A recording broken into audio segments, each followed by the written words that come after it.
our champion. Oh, Yahuwah is the awesome Yah, and there's none like him. With him we win. He's our champion. With him we can't lose. We always win. He's our champion. Oh, Yahuwah is the awesome Yah, and there is none like you. With you we win. You're our champion. With you we can't lose. We always win. You're our champion. Oh, Yahuwah is the awesome Yah, and there is none like you. With you we win. You're our champion. With you we can't lose. We always win. You're our champion. Oh, Yahuwah is the awesome Yah, and there is none like you. With you we win. You're our champion. With you we can't lose. We always win. You're our champion. Oh, Yahuwah is the awesome Yah, and there is none like you. With you we win. You're our champion. With you we can't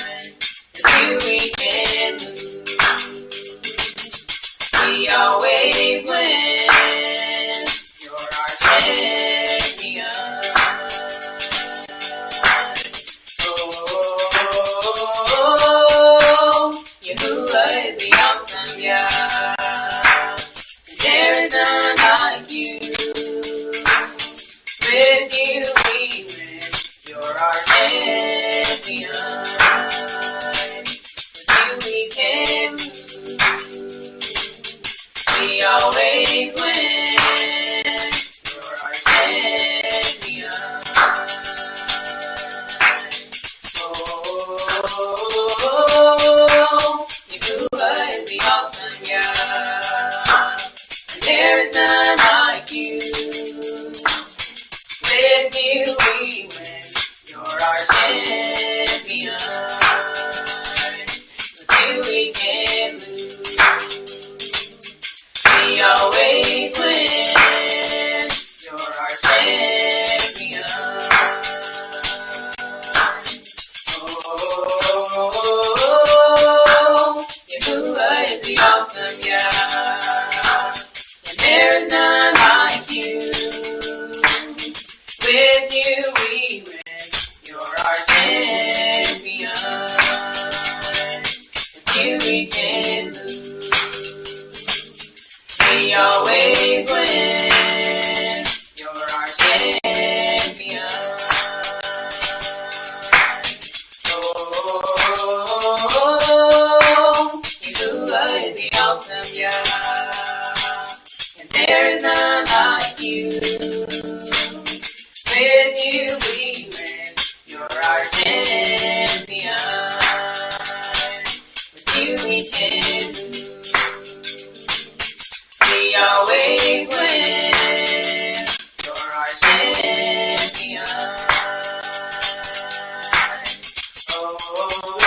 sing hallelujah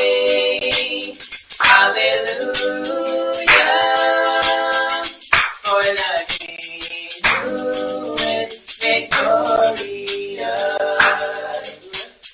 We lift our hands, we lift our voice, we celebrate our champion. We sing hallelujah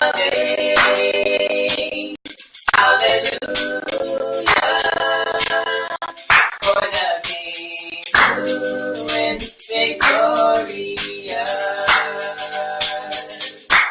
Yahuwah is the awesome Yah, and there is none like you. With you we win, you're our champion. With you we can lose, we always win, you're our champion.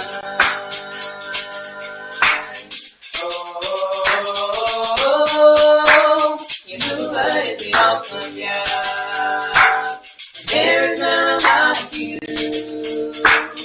With you we win, you're our champion. With you we can lose, we always win, you're our champion.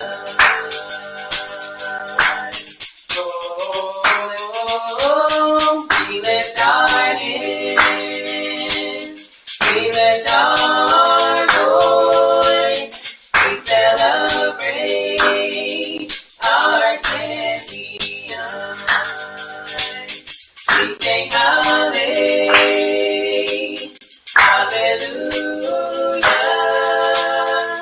for the King who is victorious. We lift our hands, we lift our voice, we celebrate our champion. We sing hallelujah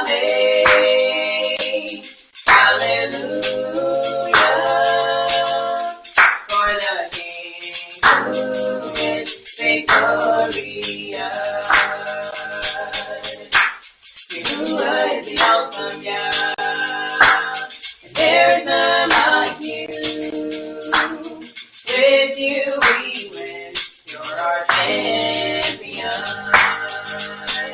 With you we can lose, we always win, you're our champion.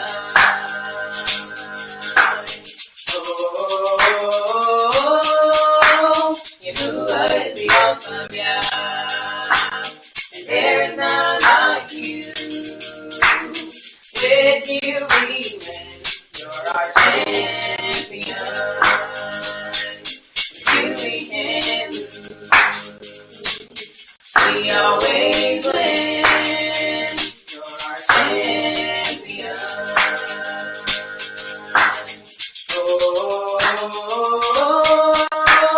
Yahuwah is the awesome Yah, and there is none like you. With you we win, you're our champion. With you we can lose, we always win, you're our champion.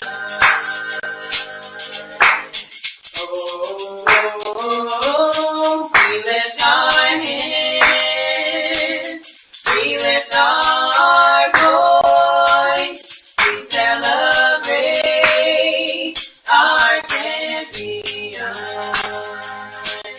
We sing hallelujah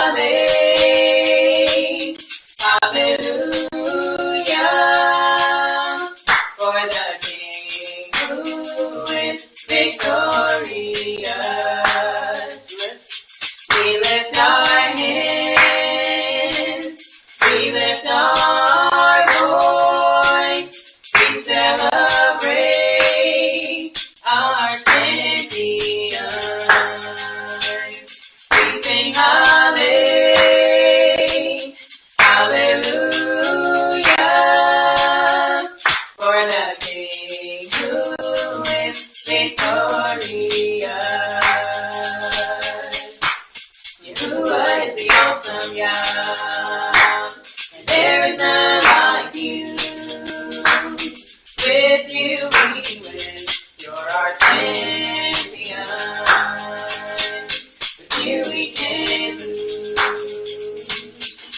We always win.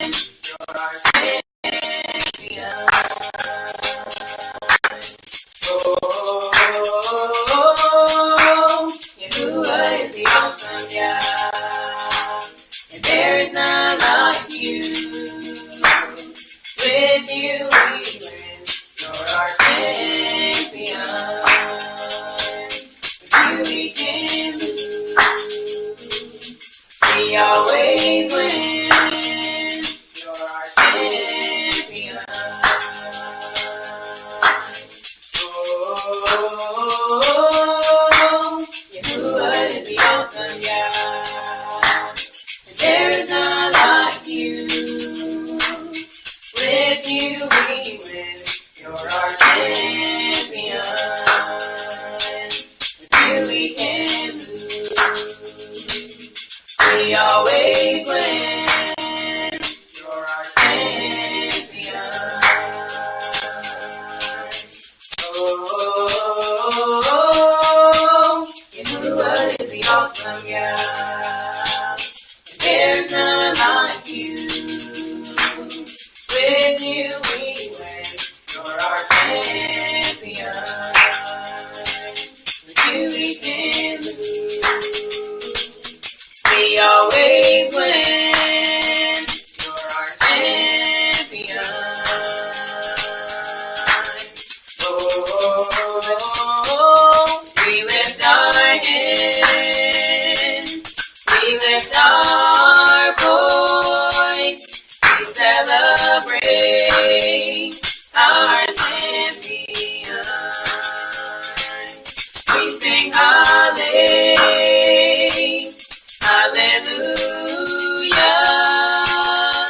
for the King who is victorious.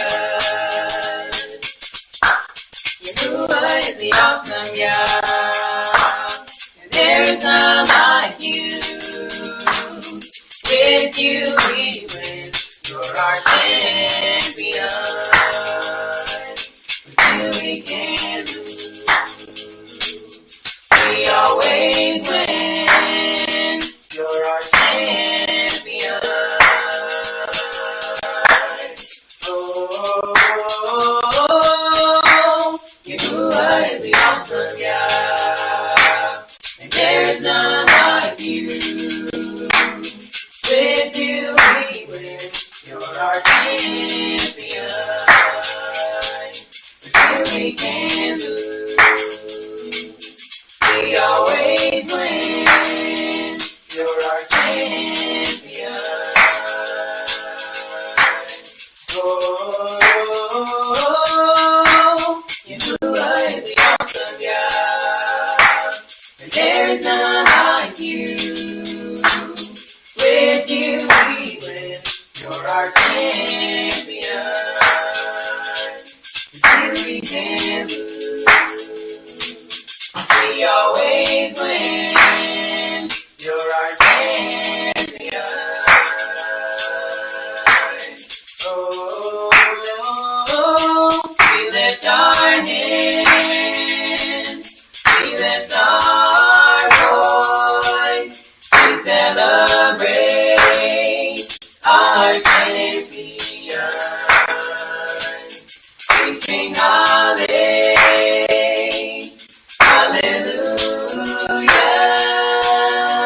for the King who is victorious. We lift our hands. We lift our voice. We celebrate our champion. We sing hallelujah,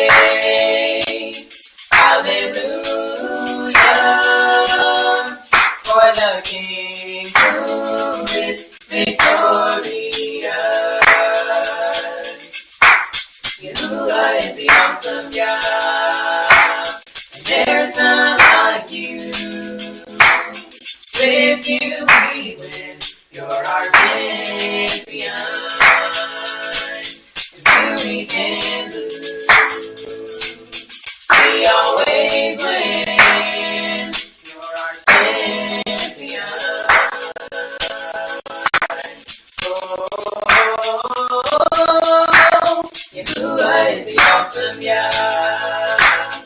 There is none like you.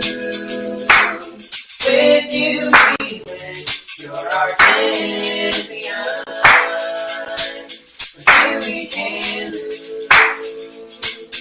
We always win. You're our champion. Oh, Yahuwah is the awesome God. And there is none like you. With you we win. You're our champion. With you we can lose. We always win. You're our champion. Oh, Yahuwah is the awesome God. And there is none like you. With you we win. You're our champion. With you we can lose. We always win. You're our champion. Oh, we lift our hands. We lift our voice. We celebrate our champion. We sing hallelujah, hallelujah, for the King who is victorious. We lift our hands, we lift our voice, we celebrate our champion. We sing hallelujah, hallelujah, for the King who is victorious. Yahuwah is the awesome God, and there's none like you. With you we win. You're our champion. With you we can lose. We always win. You're our champion. Oh, Yahuwah is the awesome God. And there's none like you.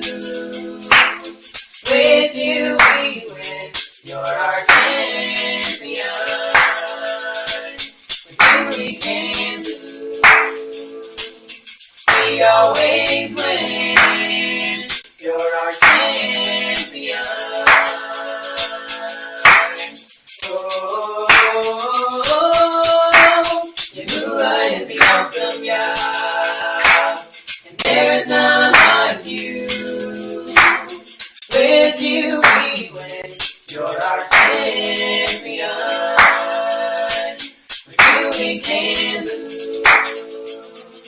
We always win. You're our champion. Oh, Yahuwah is the awesome God. And there's none like you. With you we win. You're our champion. With you we can lose. We always win. You're our champion. Oh, we lift our hands. We lift our voice. We celebrate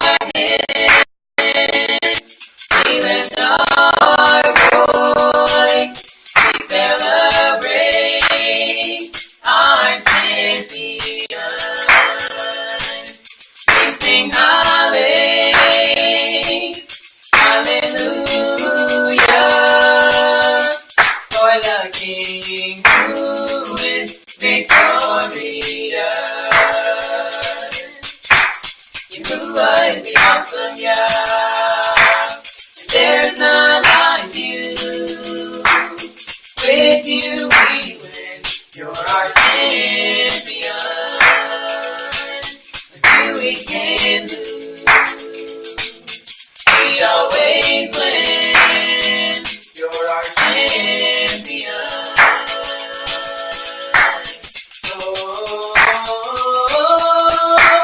Yahuwah is the awesome Yah.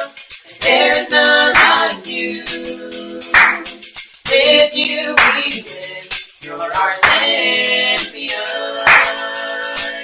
With you we can lose. We always win. You're our champion.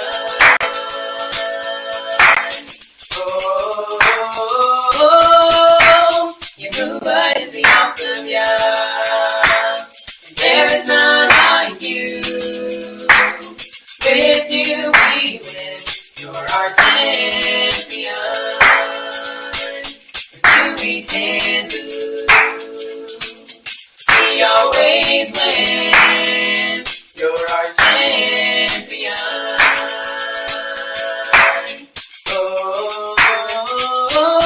We lift our hands.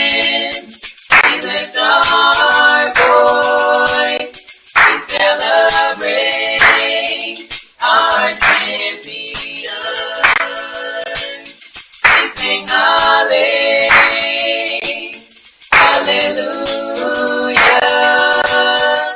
for the King who is victorious. We lift our hands. We lift our voice. We celebrate our champion. We sing hallelujah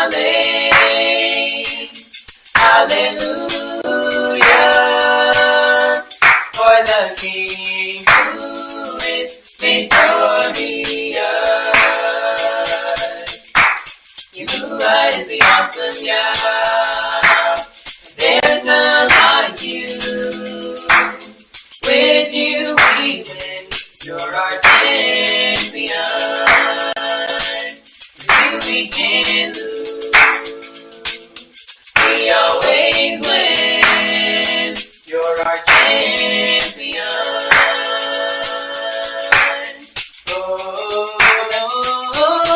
We lift our hands. We lift our voice. We celebrate our champion. We sing hallelujah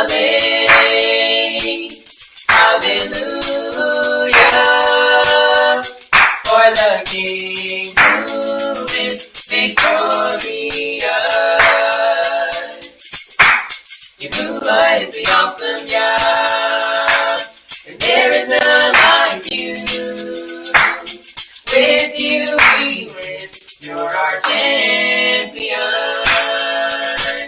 With you we can lose. We always win. You're our champion.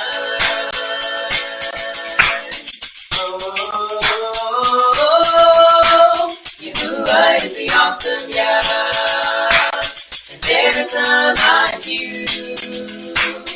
With you we win. You're our champion. With you we can lose. We always win. You're our champion.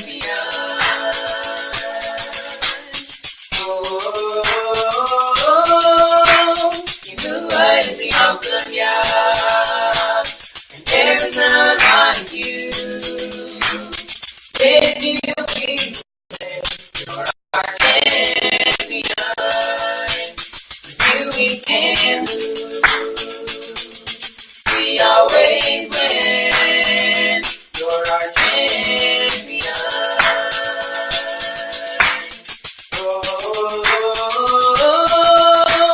Yahuwah is the awesome Yah, and there is none like you. With you we win.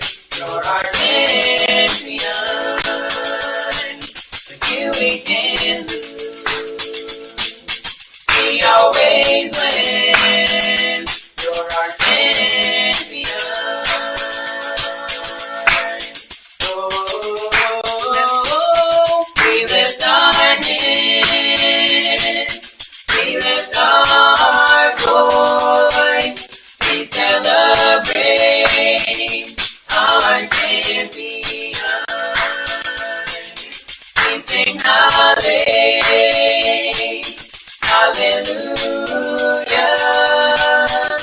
for the King who is victorious.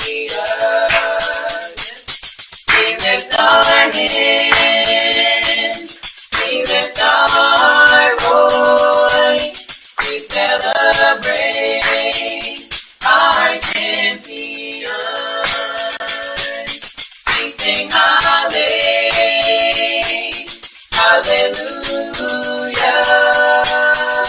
for the King who is victorious.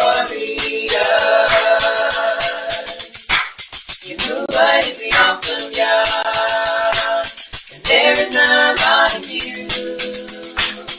With you we win, you're our champion. With you we can lose, we always win, you're our champion. Oh, Yahuwah is the awesome Yah, and there is none like you. With you we win, you're our champion. With you we can lose, we always win, you're our champion. Oh, Yahuwah is the awesome Yah, and there is none like you. With you we win, you're our champion. With you we can lose, we always win, you're our champion. Oh, Yahuwah is the awesome Yah, and there is none like you. With you we win, you're our champion. With you we can lose, we always win, you're our champion. Oh, Yahuwah is the awesome Yah, and there is none like you. With you we win, you're our champion.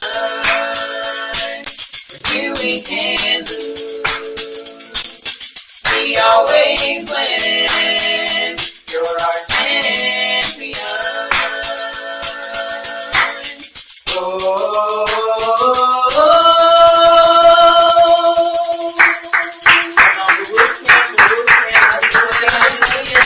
hallelujah, hallelujah, hallelujah. Come on, we sing praise and you are the King. Hallelujah, hallelujah, hallelujah, hallelujah. Hallelujah, hallelujah. As we have gathered together for this our time of Sabbath class, I pray that everyone had a restful night and that the shalom of Yahuwah rested upon you as you rested on last night. We're going to begin with the Baruch of the Torah. Let us repeat this together. Baruch Yahuwah. Baruch Yahuwah. The Baruch one. The Baruch one. Baruch is Yahuwah. Baruch is Yahuwah. The Baruch one. The Baruch one. For all eternity. For all eternity. Baruch atah. Baruch atah. Yahuwah. Yahuwah. Our supreme one. Our supreme one. King of the universe. King of the universe. Who selected us from all the peoples. Who selected us from all the peoples. And gave us his Torah. And gave us his Torah. Baruch atah. Baruch atah. Yahuwah. Yahuwah. Giver of the Torah. Giver of the Torah. And it is so. And it is so. And it is so. And it is so. Baruch atah Baruch atah. Yahuwah, Yahuwah, our supreme one, our supreme one, King of the universe, King of the universe, who gave us the Torah of truth who gave us the Torah of truth, and implanted eternal life within us. and implanted eternal life within us. Baruch atah Baruch atah. Yahuwah, Yahuwah, giver of the Torah, giver of the Torah, and it is so. and it is so. And it is so. And it is so. Now we're going to have the reading of the Ten Commandments coming from the Decalogue repeated by Yahuwah in Devarim, chapter 5, verses 6 through 22. And it reads, Aleph, I am Yahuwah your power, which brought you out of the land of Mitzrayim, from the bed of slavery. Bet, you shall have no other power before me. You shall not make you any graven image, or any likeness, or anything that is in Shemayim above, or that is in the earth beneath, or that is in the Mayim beneath the earth. You shall not bow down yourself unto them, nor serve them. For I, Yahuwah, your power, am a jealous power, visiting the iniquity of the Abbas upon the children, unto the third and fourth generation of them that hate me, and showing mercy unto thousands of them that harp me and keep my commandments.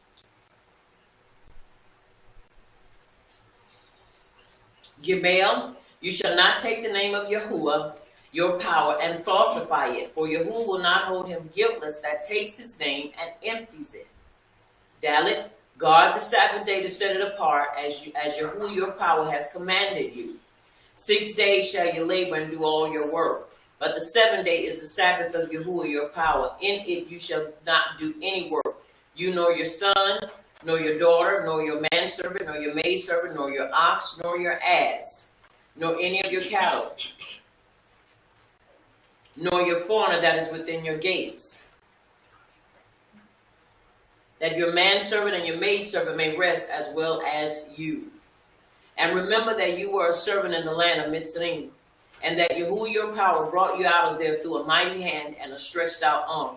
Therefore Yahuwah your power commanded you to keep the Sabbath rest. The Sabbath day, and it is so. And it is so. And it is so. Hey, esteem your Abba and your Ima as Yahuwah your power has commanded you, that your days may be prolonged, and that it may go well with you in the land which Yahuwah swore to your Abbas is about to give you. Wah, you shall not murder. Zayin, neither shall you commit adultery. Ket, neither shall you steal. Tet, neither shall you bear false witness against your neighbor.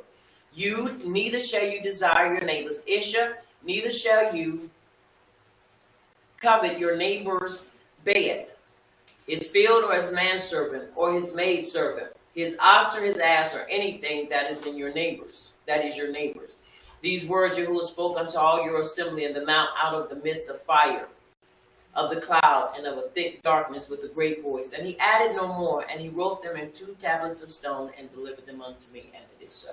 And it is so. And it is so. Now we're going to turn our attention to the book of Yahusha, the son of Nun. And we're going to read verse 7, chapter 1, verse 7. I'm going to recite verse 8. Verse 7 says, Only be you strong and very courageous, that you may observe to do according to all the Torah which Moshe my servant commanded you. Turn not from it to the right hand or to the left, that you may prosper wherever you go.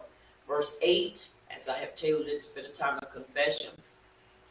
Let us confess this. I will not let this scroll of the Torah I will not let the scroll of the Torah depart from my mouth, Depart from my mouth, but I shall meditate in it but I shall meditate in it day and night, day and night, that I may observe to do that I may observe to do according to all that is written in it. according to all that is written in it. For then I shall make my way prosperous, So then I shall make my way prosperous, and act wisely. and act wisely, And act wisely. and act wisely. Now look at your neighbor, tell your neighbor, you shall act wisely. And And you shall act wisely. Look at your other neighbor, tell your other neighbor, you shall act wisely. And you shall act wisely. Take your hand and place it over your heart and say, Abba Yahuwah, Abba Yahuwah, I shall act wisely. I shall act wisely. Abba Yahuwah, Abba Yahuwah, I shall act wisely. I shall act wisely. I I endeavor to act wisely. to act wisely. I endeavor I endeavor to act wisely. to act wisely. I endeavor I endeavor to act wisely. to act wisely. And it is so. and it is so. And it is so.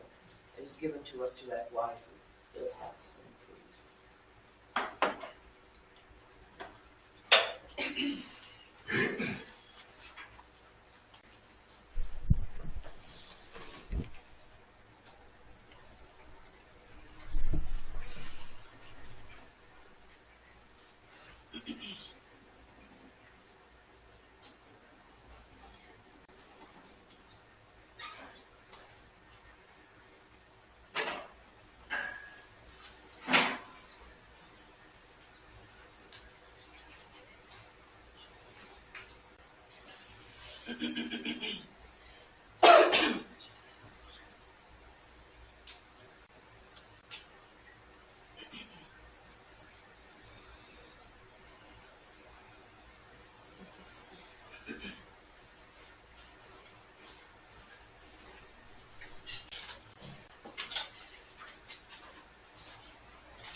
my mouth sing your praises. Let my hands do your work. Let my heart hide your word. I'll rebuke you with everything. Let my spirit rise up. Let my flesh fade away. Let my life give you a sting. Pure and acceptable, you're my offering, you alone. Are the righteous King, we will join. We will With the angels join. and sing, crying Kodesh, laying crowns at your feet. Forever we will worship you, oh yeah. In the dawn of the morning, I will lift up your name, contemplating your greatness, how you will help me in spite of myself. I look back and remember how you reached down to save me with your mighty hand, your guidance. You are truly the Ancient of Days. You alone are the righteous, and we will join with the angels and divine Kodesh, singing from the joy. Forever we will worship you, you alone are the righteous, and we will join with the angels and divine Kodesh, singing from the joy. Forever we will worship you unto thee, oh yeah. We offer praise. We will magnify your name. Let all earth declare your righteousness. We will never be ashamed. You alone are the righteous, and we will join with the angels and sing, crying Kodesh, laying down the joy. Forever we will worship you, you alone are the righteous, and we will join with the angels and sing, crying Kodesh, laying down the joy. Forever we will worship you, you alone are the righteous, and we will join with the angels and sing, crying Kodesh, laying crowns of joy. Forever we will worship you, oh yeah. Put your hands together and sing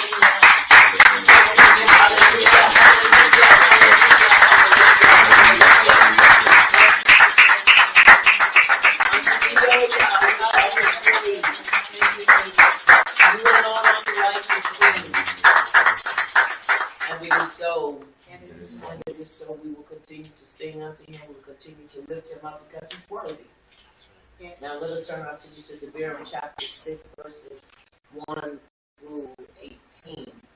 And it reads, "These are the commandments, the statutes, and the judgments which Yahuwah your power commanded to teach you, that you might do them in the land where you are going to enter and possess it, that you might fear Yahuwah your power to keep excuse me, all his statutes and his commandments which I command you, you and your son and your grandson all the days of your life, and that your days may be prolonged. Hear therefore, O Yisrael, and observe to do it, that it may be well with you, and that you may increase mightily as Yahuwah power of your Abbas has promised you in the land that flows with milk and honey." Verse 4. "Hear, O Yisrael, Yahuwah our supreme one, Yahuwah is Akkad. Shema Yisrael, Yahuwah is our Savior, Yahuwah is Akkad. And you shall have Yahuwah your supreme one with all your heart and with all your soul and with all your might. And these words which I command you this day shall be in your heart. And you shall teach them diligently unto your children, and shall talk of them when you sit in your bed, and when you walk by the way, and when you lie down, and when you rise up. And you shall bind them for a sign upon your hand, and they shall be as frontlets between your eyes, to fall, to bind to the mind. And you shall write them upon the posts of your bed and on your gates. And it shall be when Yahuwah your power shall have brought you into the land which he swore to your fathers, to Abraham, to Isaac, and to Jacob, to give you great cities which you did not build, houses full of all great things which you did not fill, and wells dug which you did not dig, vineyards and olive trees which you did not plant. When you shall have eaten and be full, then beware lest you forget Yahuwah which brought you forth out of the land of Mitzrayim, from the bed of slavery.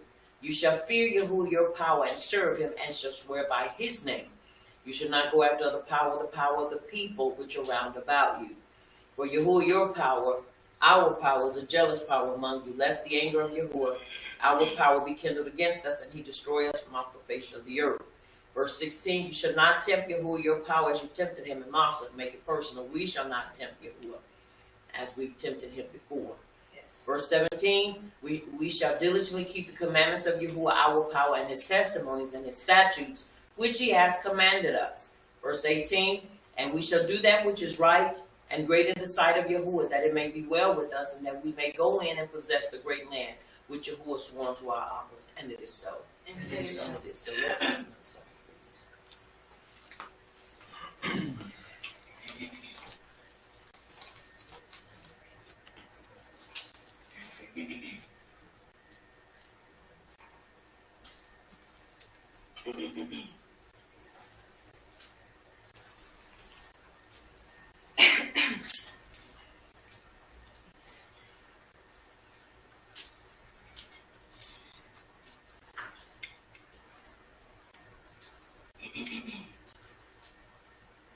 There will be mountains that I will have to climb, and there will be battles that I will have to fight.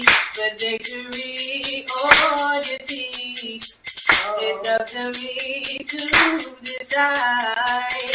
But how can I expect to win if I never try?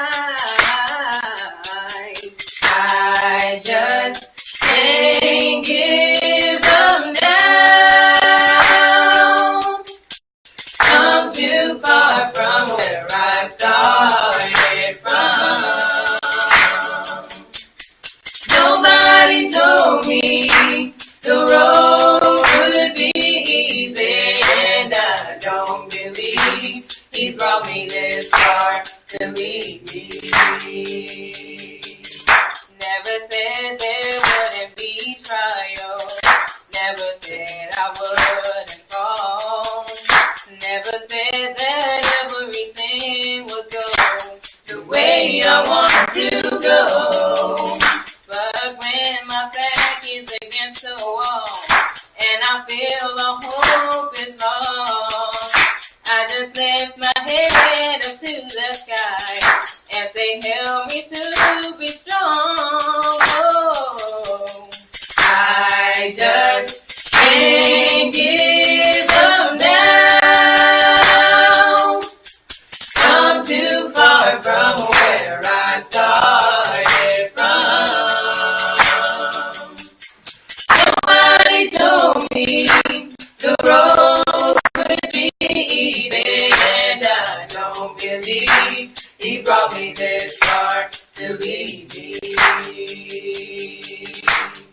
No, you didn't bring me out here to leave me lonely, even when I can't see clearly. I know that you are with me, so I just can't give up now. I'm too far from where I started from. Nobody told me the road would be easy, and I don't believe he brought me this far to leave me. I just can't give up now. I'm too far from where I started from. Nobody told me the road would be easy, and I don't believe he brought me this far to leave me. I I just can't give up now. I'm too far from where I started from. Nobody told me the road would be easy, and I don't believe he brought me this far to leave me.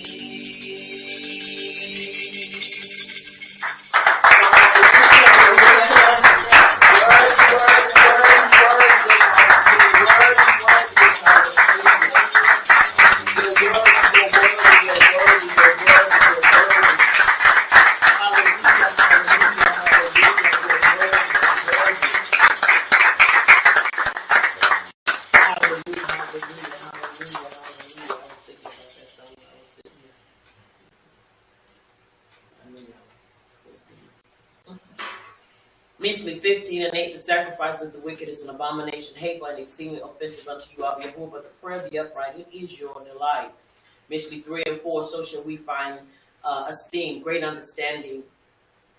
So shall we find great understanding and high esteem in the sight of judgment of Yahuwah and man. And it is so. And it is so. Tehillim 1:1, Baruch is the man that walketh not in the counsel of the unrighteous, nor standeth in the way of sinners, nor sitteth in the seat of the scornful. But his delight is in the instructions of Abba Yah, and he doth meditate upon it, and it is so. And it is so. Abram 11:6, but without belief it is impossible to please him. For he that cometh to Yahuwah must believe that he is, and that he is a rewarder of them that diligently seek him. It takes belief to be our obedient, diligent discipline, and it is so. And it is so. Tehillim 34:15, the eyes of Yahuwah are upon the upright, and his ears are open unto our cry. Verse 17, the upright cry, and Yahuwah heareth and delivereth them out of all their troubles. Acts 1:8, but we shall receive power after that the Ruach HaKodesh come upon us, and we shall be witnesses unto him, both in Jerusalem, in all Judea, and Shamar, and unto the uttermost part of the earth. And it is so. And it is so. Ayah 33:4, the Ruach HaKodesh of Yahuwah hath made me, and the breath of the Almighty hath given me life. Somebody say he's a life giver. He's a life giver. Yes, he is. He's a life giver, and it is so. And it is Micah so. 4:8, but truly I am full of power by the Ruach HaKodesh of Yahuwah, and of judgment, and of might to declare unto Yaakov his transgression, and to Yasrael his sin. And it is so. And it is so. And it is so. Yehukin and Aleph 5:4-5, for whatsoever is born of Yahuwah overcometh the world. And this is the victory that overcometh the world, even our belief. Who is he that overcometh the world? But he that believeth that Yahushua is the Son of Yahuwah. Yehukin and Aleph 2:5-6, for whoever keeps his Torah, truly the Ahava of Yahuwah is perfected in him. By this we know that we are in him. Verse 6, he who says he abides in him ought himself also to walk just as he walked. Verse 17, and the world passes away and the lust thereof, but he that doeth the will of Yahuwah abideth forever. Somebody say abideth forever. Abideth forever. And it is so. And it is so. Yehukin and Moshiach 11:24, therefore I say unto you, what things soever you desire when you pray, believe that you receive them and you shall have them. And it is so. And it is so. And it is so. Now as we prepare to have our confession for today, let us confess this together. Our declaration of shalom and healing.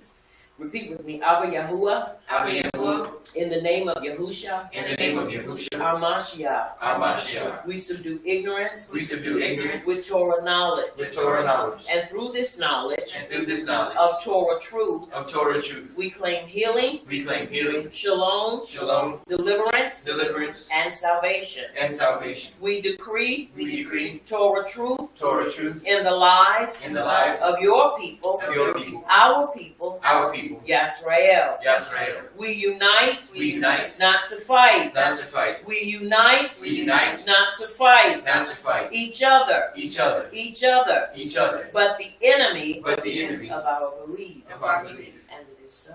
And it is so. I decree a time of rest, shalom, and truth in Yahuwah, and it is so. And it is so. And it is so. All right, let us prepare to say our confession and the sealing of our praise, worship, and our prayers. Let us bow before our King and let us recite this together. Repeat with me. May the utterance of my mouth May the utterance of my mouth and the deliberation of my heart and the deliberation of my heart be desirable before you. Be desirable before you. O Yahuwah, O Yahuwah, my rock, my rock, and my redeemer. and my redeemer. May the utterance of my mouth May the utterance of my mouth and the deliberation of my heart and the deliberation of my heart be desirable before you. be desirable before you. O Yahuwah, O Yahuwah, my rock, my and my redeemer. and my redeemer. And it is so. And it is so. And it is so. You may be seated in His presence. A time of class. Once again, I pray that everyone had a peaceful or a rest of shalom, that Yahuwah shalom rested upon you in your time of rest and in your time of sleep. As we are here today in this our time of Sabbath class, a time that we rest our hearts, our minds, our physical man, but stay open to instructions and guidance, and stay open to His will as we prepare to go back into our lesson. Once again, our theme on this Sabbath is Metzor, and it means leper. And we'll be coming from Wayikra chapter 14. We're going to start at verse 38, but just give those that are tuning in on this great day a recap. We talked about the importance of following the instructions of making sure, as we saw the instructions, that everything was followed to the letter, detail concerning leprosy, and making sure that the person that was found with leprosy understood that there were certain things that had to be followed in order to in order first and foremost to receive their healing, and if you would use the word, I don't want to say pardon, but open back in or let back into the camp. There were certain instructions and certain things that had to be followed out, and those things had to be done exactly in the manner that the priest gave them to do, because they needed to make sure that when they entered back into the camp and the sections of the camp, that everybody else would be safe, and not just them being safe, but also that the person that had it was fully clean for sure. So we understood that the priest had to come in and had to check, and first and foremost, once again, everything that was theirs, their possessions and anything that was theirs, those things, if it was or that person did have leprosy, it had to be burned, depending on the level of their leprosy. Which some people said some you could wash it, and then others said burn, just to completely, totally burn it up, to be sure that that disease was dealt with. We also found out that leprosy was judgment that was given by Yahuwah. You just didn't walk up on leprosy, but this was a type and form of judgment. So it's important that we understand, once again, that though we have not seen that, does not mean that it is still not a part of judgment. And that Yahuwah told Moshe that when you get into the land and leprosy be found in a home, in other words, this is judgment.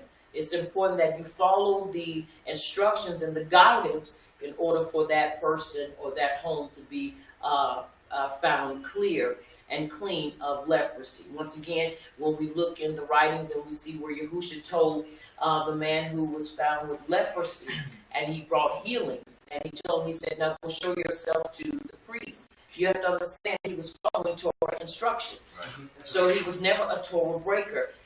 Contrary to popular belief and contrary to what people have come to believe, Yahusha never broke the Torah. Right. That's right. He always enforced it, and he always spoke to keep it. So once again, it's important that we understand that. And so on today, we're going to finish up with our class, and we're going to start at Wayikra chapter 14, and we're going to start at verse 38, where we are yet talking about instructions and the cleansing of leprosy. Someone may ask, why would we need to know in this season and hour about leprosy, and how to make sure that if someone contracts this, or if judgment is passed, we need to know what we need to do.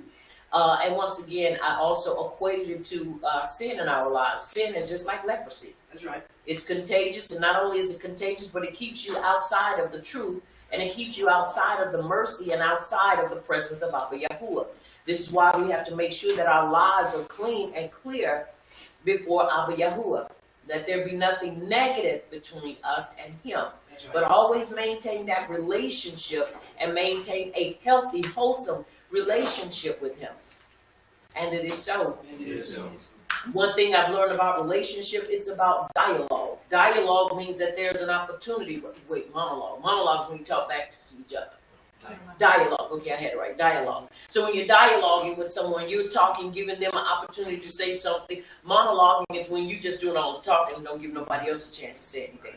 Well, when we get with Yahuwah, we must understand it's about dialoguing. He's already speaking to us through his instructions. That's right. Now, what we do is we respond with yes or Torah, and it is so, and that we're going to do what he's commanded or commissioned us to do. That's right. That's right. And then we can also talk to him and let him know what's going on in our lives, which he already knows. So once again, what's important is that we focus on our praise and our worship to him, and also giving him a chance to speak to us and not just always running off at the mouth. Right. One of the things that can be so, I don't want to say frustrating, but can be challenging is when you meet somebody that all they want to do is talk and tell you about their problems, but they don't ever want to listen. We don't want to be like that with Yahuwah. We want to give a chance that if we ask him something or say something to him, give him a chance to respond back. Don't you jump up there and continue to talk, because then you don't give him a chance to respond. And then when he has spoken to us, which he has, because he's always speaking to us through the Torah, then we need to respond with, and it is so, and then follow through with the actions that follow with that. That's right. That's right. Not just vocalize it or verbalize it, but you also want to show it forth in your actions. So this is very important for us to understand, especially when it comes down to these type of topics. Once again, I believe that leprosy can still come upon a people for disobedience. That's right. And especially when you slander. Because remember, he didn't come to do away with the Torah. He came to fulfill it. And there are some things that are still prevalent. Are you following me? Yes. Just like people believe that racism is a thing of the past, contrary to what we've seen, you better understand something. Racism is still very prevalent. Yep. The only reason why it's not prevalent to some is because they so far up in it and they can't see the light, because they so far up in somebody's rear end, they can't see, and that's the truth. And I'm really being nice about it. Because once again, you have to understand, racism is not done and over with. It's not. And so we can't continue to propagate and promote that lie that, people, that's old and, slavery is over. No, it's not. Do you not know there are still places in certain places right here in the United States that slavery is still prevalent and that people are still walking around and can't leave certain places? That slavery is still prevalent. And somebody say, oh no, that's just a lie. That's fiction, that's false, that's not real. No, it is not. It is real. There are still places here that are isolated from the world. And there are places here in America that people are still in slavery. They are still in bondage. And they have no voice and they have no freedom. So once again, it's important that we understand there are certain things that have not been done away just because we have not seen it and because it has not been made prevalent unto us. In other words, we have not seen it, but we've heard of it. Not only have we heard of it, we have had contact with people that have had family and still have family that's in it. So once again, we cannot put our heads in the sand and believe that these things are over with. No, because understand, Yahushua did not come to do away with the instructions of Abba Yahuwah, but to fulfill it. And to fulfill it doesn't mean that he wiped it off the books. Right. That's right. To fulfill it means that he walked in it accordingly, and now he's showing us how to do the very same thing. Watch this, without fault. We can do these things. Anytime I was listening to something yesterday, and we're getting ready to read. Anytime a person, now y'all know I don't watch golf because it's just not really anything I like. But anytime you hear about a person that was on the bottom, and y'all know who I'm talking about without even calling that person's name, because I really don't care for this person who says that they're not Ibram, even though their papa was Ibram. Are you following me? Yes. As you call a black person. But anyway, this person came from the bottom after going through all they went through, and they are still playing, and they are still what people consider able to play a round or a match perfectly. Now, if you can hit a little white ball with a stick or with an iron, which they call a golf club, and you can come from the bottom and perfect it to where you are a perfectionist, how is it that we cannot perfect our way of life in Yahuwah? Are y'all following me? Yes. Yes. Very important for us to understand this. Why? Because we can perfect it to where we are living this life and it's not a thought to us. It just comes naturally. That's right. Are you following me? Yes. It comes naturally to us. Have you ever noticed how a yawn is contagious? Yes. All it takes for one person to yawn and you got everybody yawning. And you can pretend to be yawning. And all you have to do is do it and people will automatically do it. It's something that is triggered in the brain. Why? Because it's a response. And this is the way we're supposed to be. We are supposed to respond to Yahuwah through our obedience in a perfect manner. Right. And it can be done. Why? What makes it, or how can we? Our level of maturity. That's right. Our level of maturity. We've got to come to a place in our lives that we're ready to mature and move forward. You have to understand something. Whether we are ready or not, your body is going to mature. Every day of our lives, our body is maturing. Now let's let our minds mature as our body matures. That's right. We don't want to be crippled and we don't want to be mentally challenged when it comes to these things. Right. That's right. Because that's what it is. There are other words, people say you're retarded. That just means, retard means backwards or unable to develop and grow. So once again, we don't use that, people kid around with it. We throw it around as a slang word, a kid with it. But truthfully, it means, once again, a person is incapable of progressing because what they need to progress is either didn't develop or it has been contaminated. Are you following me? Or it's dysfunctional. So once again, we don't want to be dysfunctional. We want to be able to develop and move forward and be able to prove to the world that this way of life can be lived. And we ain't got to add anything, and we don't need no crutches, and we don't need no handicaps. Right. Are you following me? Yes. We don't need handicaps. All we need to do is focus, mature, and walk in it, and it can be done. And it is so. And it is so. All right, chapter 11, we're going to begin with verse 38, and we're going to continue to read 7 verses.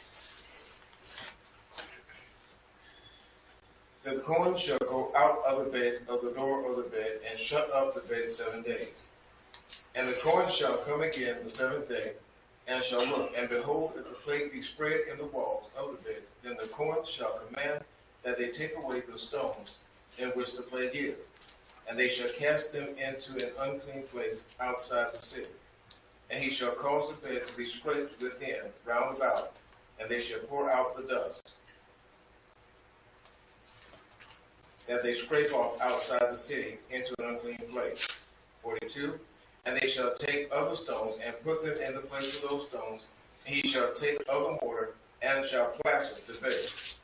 And if the plague come again and break out in the bait, after that he has taken away the stones, and after he has scraped the bait, and after it is plastered, then the coin shall come and look, and behold, if the plague be spread in the bait, it is an act of leprosy in the bait. It is unclean, and it is so. And it is so. Now we're going to look at, once again, active and then inactive leprosy. Now understand, when the one that can be washed is the one that's inactive. But that one is active, as we have read, continues to what? Spread no matter what you do with it. It's like gangrene. When it's dead, anything that it touches is going to contaminate. You got to get it out of there. Are you following me? Yes. All right. Now, once again, when we look at these things now, excuse me.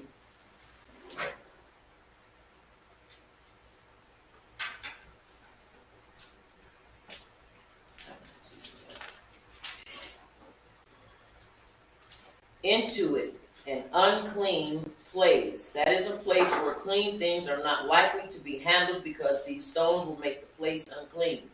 A ritually clean person will accordingly not take stones from that place knowing that it is unclean.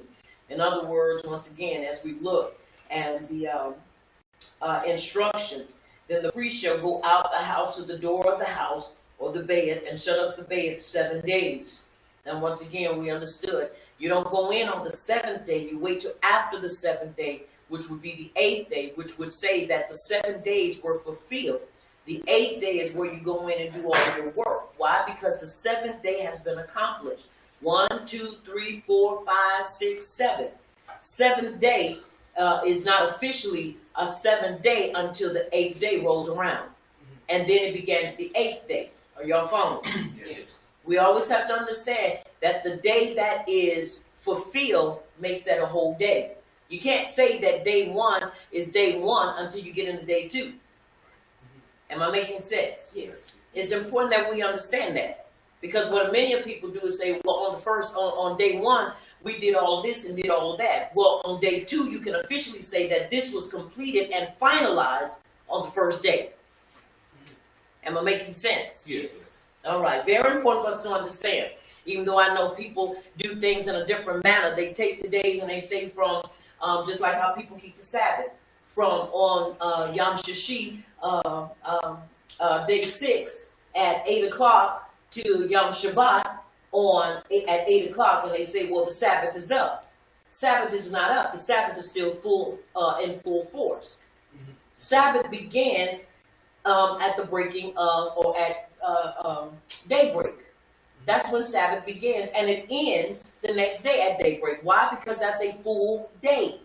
That's right. A full day, a full time that we keep it. Once again, you have to understand, the Sabbath doesn't begin at night.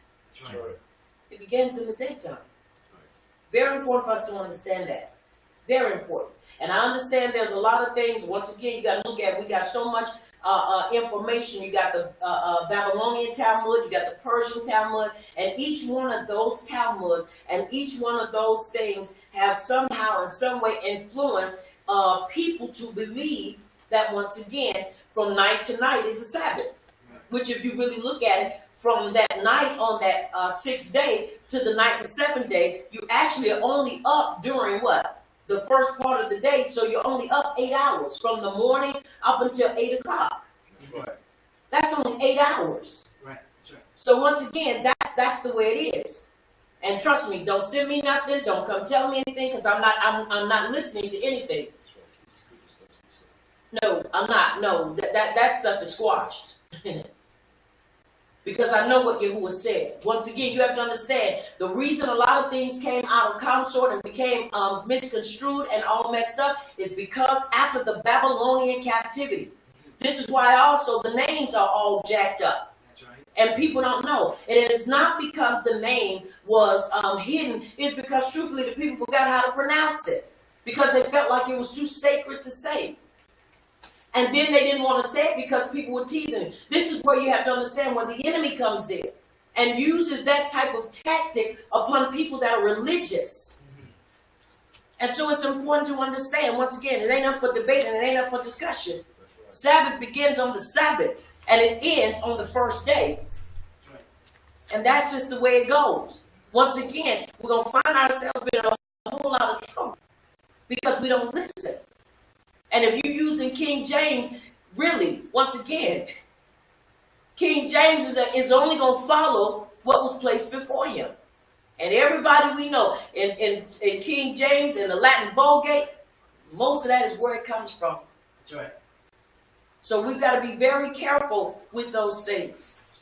And I know people like to go out because on that 8 o'clock, on the Sabbath, everybody out doing their thing. Because I didn't kept the Sabbath. I didn't done what I was supposed to do. That's not a challenge. Because everything is still open. You can still get out and do whatever you want to do. That's right.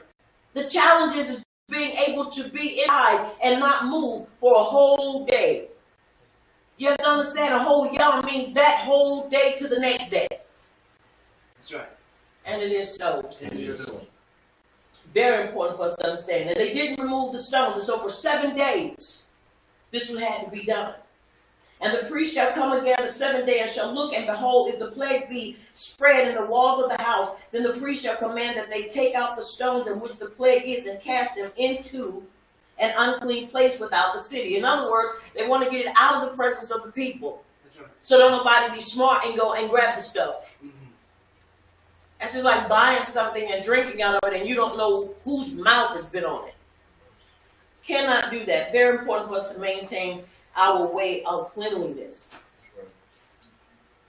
And he shall cause the house to be scraped within, round about, and they shall pour out the mortar that they scraped off without the city in an unclean place. In other words, this is surgery that's taking place.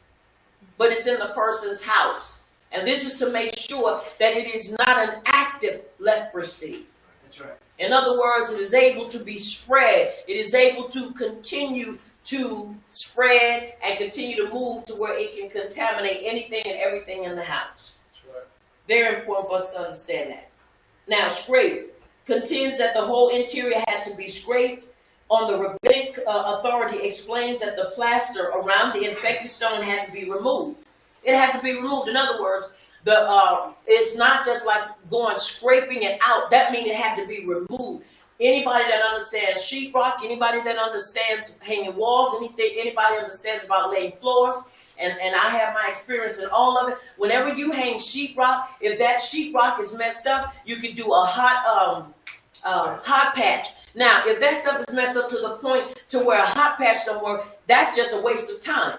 Most of the time, that's how they test it to see if it'll work, is put a hot patch. But when you go back and it does not set in there and it does not give the appearance that there has not been a hot patch, then that lets you know that that can't be used and you need to tear that whole wall out.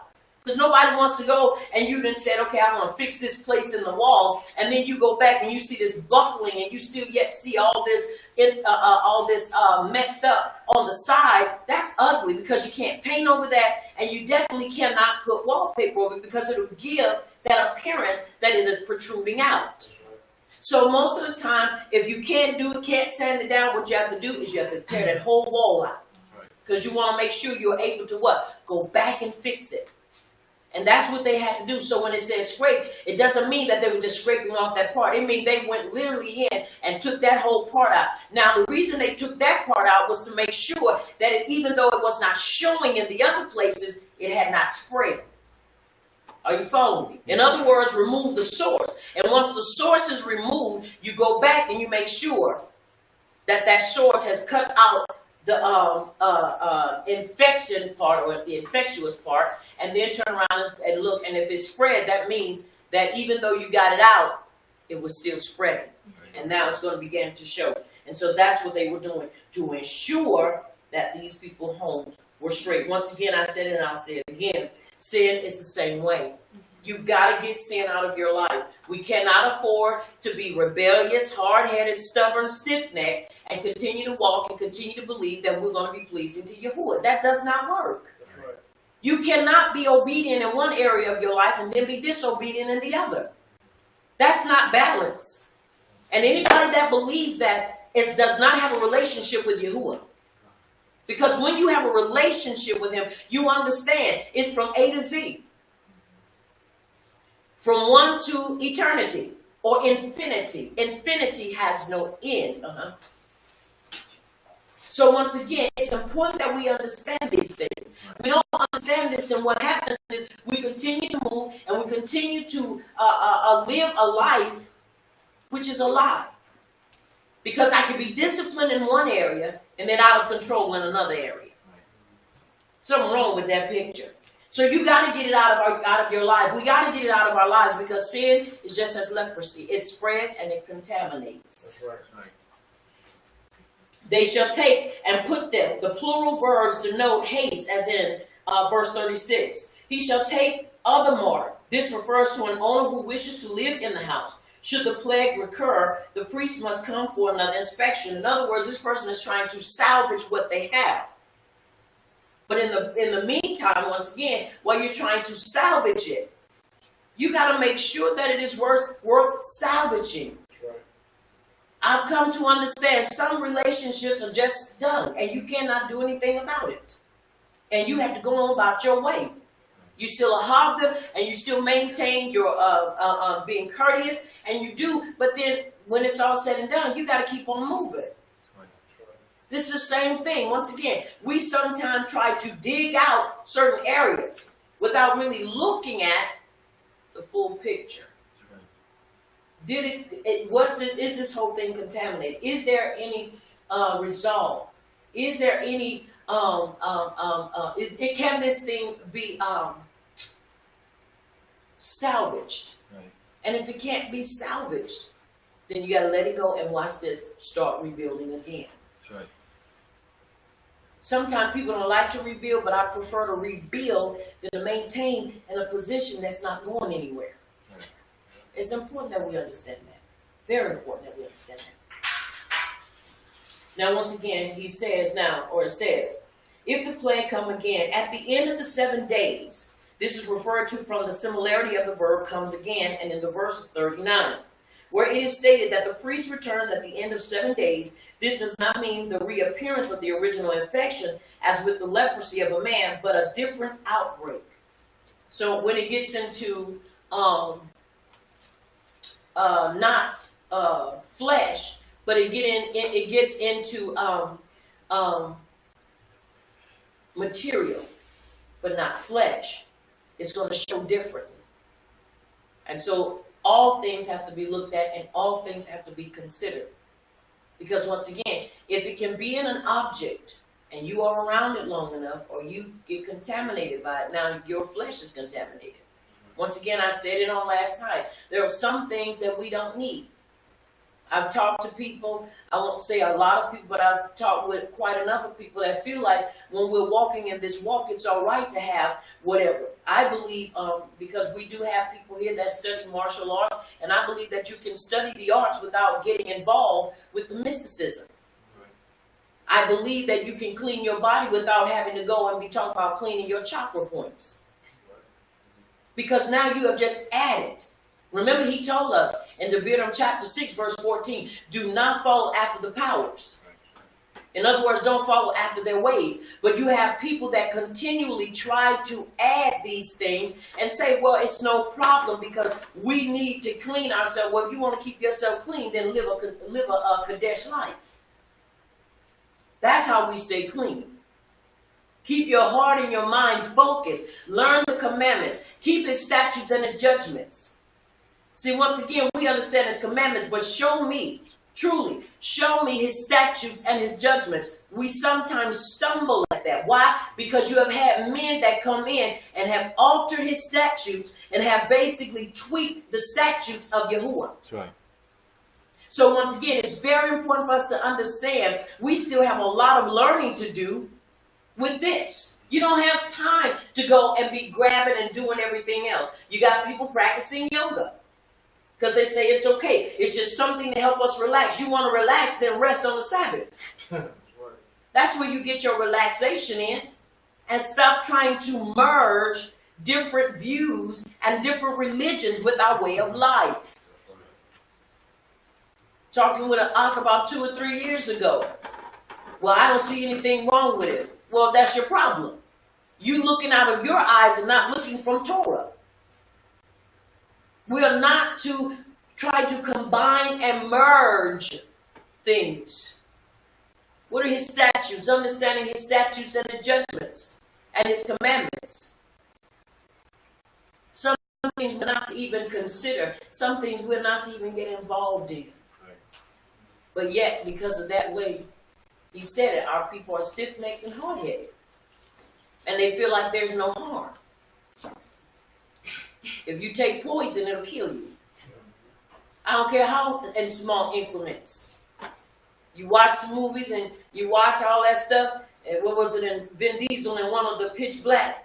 And he kept taking the poison, trying to make his body immune to it. You think that people that were being poisoned all their lives would still be alive because they'd be immune to it. That don't work. That's Hollywood. That's how people kill people. They poison them what? Slowly and a little bit at a time. So it can't be traced. So we've got to make sure we maintain our consistency. If the plague be spread in the house after much elaborate discussion, formulates this general rule: demolishing a house takes place only when a plague returns after the removal of stones, scraping, and replastering. Such a recurring plague need not necessarily show signs of spreading before the house is demolished.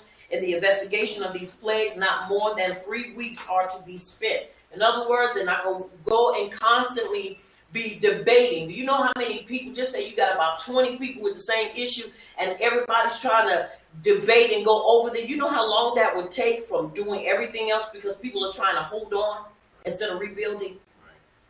We're talking about houses, and we're talking about doing things that help us and to maintain us. So once again, these are things that we need to understand. And a lot of times, once again, looking at this, and when we look at us as a people, we can truly see that sometimes we major on the minor and we stay in situations longer than we should. And that's the truth. We've got to learn how to do things and take the rightful time now. Don't ever be impulsive and be impatient. But take the time to do what's necessary to make sure all areas are covered. Right. And once you've done that and there is no change, or it escalates and gets worse, that means it's time for a change. Right. It's time for a change. And these are some of the things we as a people, we will stay and we will fight for. We will stay and we will constantly debate over stuff that's ignorant. And there are people out here that want truth. And they're looking for somebody that's mature and has a level head and able to say, this is how we're supposed to walk in this manner. Yahushua did not argue with them when they put him before Pilate. He didn't argue with them. When they asked him, who are you? Are you the son of Yahuwah? He said, you say that I am. And he left it at that. He left them baffled. Won't you baffle people sometime by just being quiet? And one thing I've learned, just because you have an answer doesn't mean you got to spew it out or blab. Sometimes you need to learn to be quiet and wait for the right time. You cannot plant seeds in a thunderstorm. And sometimes people's mouths are like a thunderstorm. You trying to plant, and the more you try to plant, the more they are just raining down words. You plant when the ground is warm and when it is able to be broken up, because if not, that's fallow ground. If you put seed in a plant seed in a thunderstorm, the water is going to wash the seed away and you ain't going to have nothing. Wisdom. We got to use wisdom. And we can't be operating in folly. We can't. So once again, these are instructions for keeping the people of Yahuwah, the children of power, safe. And once again, I can use it also when you look at sin. What is sin? The transgression of Abba Yahuwah's instructions. How, once again, we uphold one area, and then the other area we don't care nothing about. But you have to understand, if it's in the wall and it's active, it's going to spread. And you have to get it out of there. A little sin is a lot of sin. Yahushua told his disciples, a little leaven leavens the whole lump. And you have to understand, a small lie increases to a bigger lie. It's right, but it's tight, but it's right. That's right. That's right.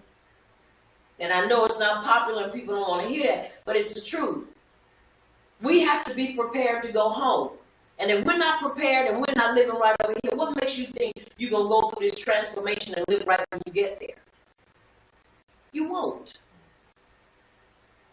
It's important that we understand, once again, if an apple is not developing, what are you looking to harvest when it comes time to harvest it?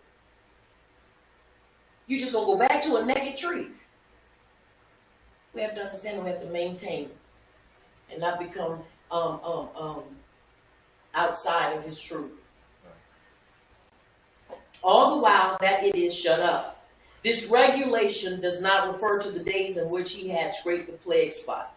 The house which has been shut up, whether it be before the first or second week, must be regarded as unclean, since the plague spot is still there. He who enters during the period becomes unclean. But when the interior has been scraped or taken out, anyone may enter without being contaminated. This cannot be so once the plague has reoccurred. Then the house has to be demolished. Once the priest has declared it unclean, it remains in that state even after it had been scraped. Anyone who enters the house during this period of incubation becomes unclean. Once again, parameters. Parameters are set. And if parameters are not set for us, you know what we tend to do? Be all over the place. In other words, don't enter into that place because it's not clean. We enter into stuff knowing fully well it's not clean. And once again, people can get mad and don't like me because I'm not here for popularity. Debating is not clean. When you debate and you're constantly fighting, you lose so many people. I had somebody say, if you debate, you win people. Well, you know what? I will never win anybody like that. Because Yahusha did not debate. He stated it. And the more he tried to get away and do what he had to do, guess what? They were right up on his heels. Just because you answer somebody and you give them an answer to their question, he goes on. But if you really understood how to shut somebody down, they wouldn't keep debating with you or trying to make you debate. How many times has Yahusha baffled folk, said one word and they had to walk away because they couldn't understand? That's where we have to begin to get to a place where when you state it and don't debate it, people have to go back and they have to check themselves. Not constantly getting up and now everybody fussing and now everybody cussing one another out. You just lost. Because now what has been accomplished? Nothing. Now your name called. Because you already were in the flesh when you got in there. Now you're cussing one another out. Now you're defaming one another. Now you're slandering one another. And we're supposed to be the children of power and wisdom. And people come in and say, see, that's why I don't want to be bothered with them people, because they look at how they do. And they want to say they're the children of power. You know Yahuwah don't act like that. Man, I'll stay where I am before I get into that mess. Because we don't consider. We just go in. I'll show them. I've been studying, man, and this is what I learned, and this is what I got. I prove to them. They don't know what they're talking about. Sometimes the best way to prove people wrong is be quiet. And not follow up behind their stupidity. And then say, you want to talk to me? Well, I'll talk to you in private, one-on-one. But we ain't making this no open show. I've seen where they have boxing gloves on in their garbs. And they say, at this time, they're going to go in and they're going to debate. Really? So you looking to knock each other out with the information that you have. Somebody's coming out of there with a knockout. I thought we were supposed to be exchanging information, not fighting one another. See, that's why debating has this undercover, devious way about it. It does not work well with us as a people. Bottom line. But he told them, don't go in there, because if you go in there, you're going to be contaminated. And if you think I'm wrong, most of the people will go in there to the ones that were quiet and left out. Ask them, why did you leave the debate? Ask them. Because I got tired and I don't want to hear that mess. Then ask them, what do you feel? How do you feel about it? I can't stand it. I don't want to be a part of it. Contamination. Now that person that entered into that is contaminated now. Once again, even Moshe didn't debate with Pharaoh. He told him what was going to happen and it was so. Are you following me? Yes. You can't debate with actions. You can only let them be or try to get out of them. Once again, don't go into that. And he said, do not go into it, because if you do, you will be unclean. Once again, we need to understand these things. Are you following me? Yes. Very important. Unclean unto the evening. Even though he had immersed his body by his mere entry into the house, his garments do not become unclean, since this verse, unlike the next, does not state shall wash his clothes. Only if he remains there a sufficient time in which he could eat half a loaf are his garments defiled. Once again, we talked about that, understanding that when you go into a place that's contaminated, because germs and especially airborne germs, they get into the fabric of your clothes and they get into your hair. And if you stay in there long enough, it will get into the follicles of your hair. It gets into the tips. Anything that a germ can live in. Your hair is alive. Our hair is not dead. If it was dead, it wouldn't grow. Even the end of your hair is alive. Don't believe that, well, it's long and it's dead. No, your hair is not dead. If it was dead, it would fall all out. Our hair is alive. So what germs do, like I say, because you got to understand, we live in a germ-infested world anyway. But there are some germs that are supposed to be here. So I'm told. But you have to understand, because it can attach to the body, it can attach to the clothes. All you have to do is look at science and just look at the medical field. Whenever they're going into a place, it has to be sterile. Especially when you're coming from a place that's not sterile. And there are some germs that tag along on us because of where we go. Have you ever gone, and this happened to me years ago. I went, my son and I, my oldest son, he took me shopping and we went into the store, and it was during the winter, about maybe 6 or 7 years ago. And we went into the store and we were doing some shopping, and during the winter, it's the what? Flu season. And everybody's taking what? Flu shots. Well, I don't believe in all that. So I went, and it was where they were giving out flu shots, not really realizing that they are passing out this germ, and everybody that gets it is now a carrier. Right. And so I was there, and so when I got back, it felt like something had dropped in the top of my head while I was out. And I knew then that sickness had gotten a hold of me. By the time I got through the door, I was almost crawling. Only thing I could do was go in a dark room, and we started taking not elderberry, was it the flu? Yeah, what was it? Elderberry? Was it the elderberry? Yeah, Sambucol. The Sambucol. And that's when you get it, and them pills was teeny tiny pills. You didn't need but 2 of them. And by taking those 2 pills, it really brought my immune system up and gave me the strength to fight off that. But by the time I got back, I promise you, I was on my knees trying to hurry and get in a place. Even though, once again, there was nobody there showing signs that they were sick, they were still carriers of it. And because my immune system was not up, and I didn't know, because if I would have known before I got there, I would have never gone into that place. Because by them being carriers and me being in their presence, I now contracted. I had at that time contracted the flu. And so for 2 days, I couldn't move. I laid in the bed for 2 days with an excruciating headache. And I remember my baby sister had sent me something in my email. She said, you need to get this, because if you ever get sick, this is the best thing to have. And sure enough. And then I started doing research. And that's when I knew, no, whenever you go somewhere, if you go where people are sick, and you know they're sick and they coughing and all that stuff, once you get in their presence, you are a carrier. And most of the times you need to take your clothes off, put them in a separate bag, and keep them isolated. Wash them. Because now you become a carrier. It's just the truth. We don't like to hear these things, but it is solid truth. And especially if you're not fighting it, and your immune system is not up. Your immune system has to be up in order to fight these things. That's right. Once again, doctors are not stupid. Why do you think they always come in there with masks on and their heads covered? They always have all their hair covered up under that neck. They always have something on their feet because they know diseases are carried and they can get in your clothes.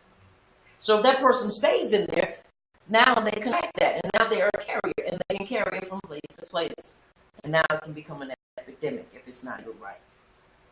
And it is so. All right, let us read, please.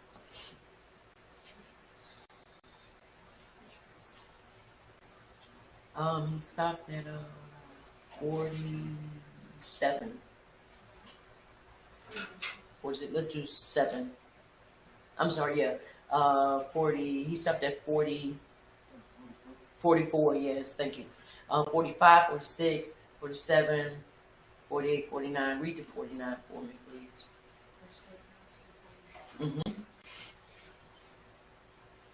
And he shall break down the house, the stones of it, and the timber thereof, and all the mortar of the house, and he shall carry them forth out of the city unto an unclean place. Moreover, he that goeth into the bed, all the while that is that it is shut up shall be unclean until the even. And he that lieth in the house shall wash his clothes, and he that eateth in the house shall wash his clothes. And if the Kohen shall come in and look upon it, and behold, the plague hath not spread in the bed, after the bed was plastered, then the Kohen shall pronounce the bed clean, because the plague is healed. Verse 49. And he shall take to cleanse the bed 2 birds, and cedar wood, and scarlet, and hyssop. And it is so.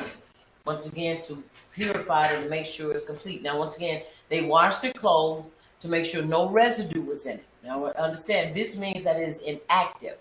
If it was active, it would continue to spread. So this means it was safe to go back in, and it was safe for him to, take his family and take his articles and all that great stuff. If not, you can't. Once again, once we come out of a system or come out of a way, it's not safe to go back in, especially when no matter how much you scrape and try to take out, until that system is dismantled by Yahuwah, you will continue to be contaminated. That's right. Now, once again, a lot of people don't like that type of talk because they feel like, well, you're blaspheming. No, I'm not blaspheming. Remember, in the commandments, he told us not to falsify his name. That's right. And people don't even falsify his name. I mean, not in that respect. Let me correct that, because I don't want people saying I'm going against what Torah says.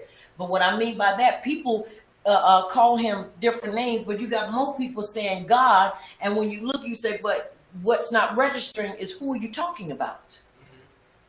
That's my whole thing when I'm dealing with people. But who are you talking about? You're trying to convey to me and make me think I'm the one in error because I'm calling him by name. When you are using a general title that can be used for anything and anybody. But nobody else can use his name but him. That's right. And his son's name, and his name is in his son's name. Are you following me? Yes. So once again, you have to understand, until we fully disconnect ourselves from that system, you're still carrying that in you. You're still carrying a possibility for an outbreak. Somebody would say, what you talking about, an outbreak? To desire to go back into that way of life. That's right. And that's what many of people do. They vacillate. When they can't connect with some of us, then they connect with those and that what is familiar. And they'll go back and start talking. You better understand, when you talk to people, they're not going to encourage you to stay in truth. They're going to tell you, you shouldn't even went into that anyway. You shouldn't even got involved in that. Now, these are the same ones that didn't care nothing about you when you was walking in Christianity. But they'll be the very ones that'll turn around, you walking in an error, and you need to get out of it. Once again, we can't live in it. You can't straddle the fence. That's right. Either we're going to trust him and believe him and walk in it completely and wholeheartedly, or we're going to walk out of it. That's right. Because you can't serve 2 masters. You can't say one day, he's God, and people posting up all these memes with God and Jesus in it, but yet talking about, because I'm a believer of Yahuwah. No, you're not. Because if you were, you wouldn't plaster that up. Mm-hmm. 26 and 27. Replace the name. Mm-hmm. Exactly. With replacing his name with Baal. And you have to understand, when you start talking about all the rest of these things, this is what comes up, chapter 23 of Jeremiah. Read that for me. Come on, stand up and read that for me.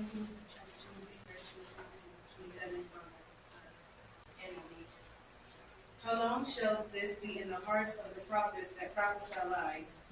Yea, they are prophets of the deceit of their own heart, which think to cause my people to forget my name by their dreams, which they tell every man to his neighbor, as their fathers have forgotten my name for Baal. Forgotten the name for Baal. Dream, vision, how they have a vision of this thing. Once again, very important for us to understand. You can't stay in a system that constantly pushes you and drives you to, drives you into a way that is not right. That's right. These are things that we ought not to do and not to be a part of. And what happens is, watch. All you have to do is start watching when the enemy starts breaking down people's belief. When he starts getting in there and he starts chipping away, because their posts start changing, they stop being resilient about saying Yahuwah and Yahusha, and then they start every now and then putting God and Jesus up there, testing the waters. Right. And they'll go back and, because God this, and I'm like, but you were just talking about Yahuwah and Yahusha. You wasn't putting that up there. But that's when you start seeing that now they're starting to back up because they're not getting the response or the attention that they want. I want Yahuwah's attention. That's right. That's who attention I want. Now, I'm not saying that we're supposed to be disconnected and not connected and not at some point in time connect with one another. But a lot of time we do things for attention. And instead of being still and letting Yahuwah work on us through Yahusha, through the writings, you know what we do? We jump off and start doing our own thing because now we mad at everybody. We mad at everybody because everybody ain't seeing or feeling us. So now we mad and we jump off and we start posting and we do. I watch every now and then because I'm not on Facebook, and I don't get on.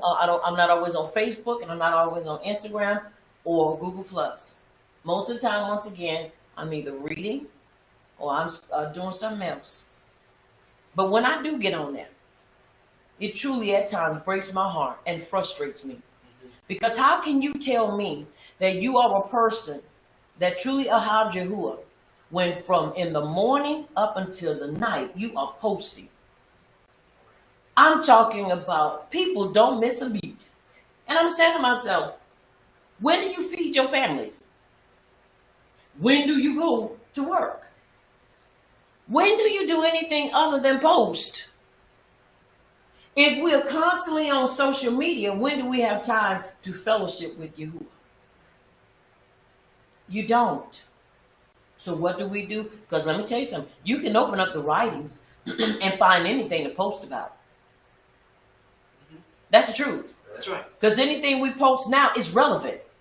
From Bereshit all the way to Revelation. Everything is relevant.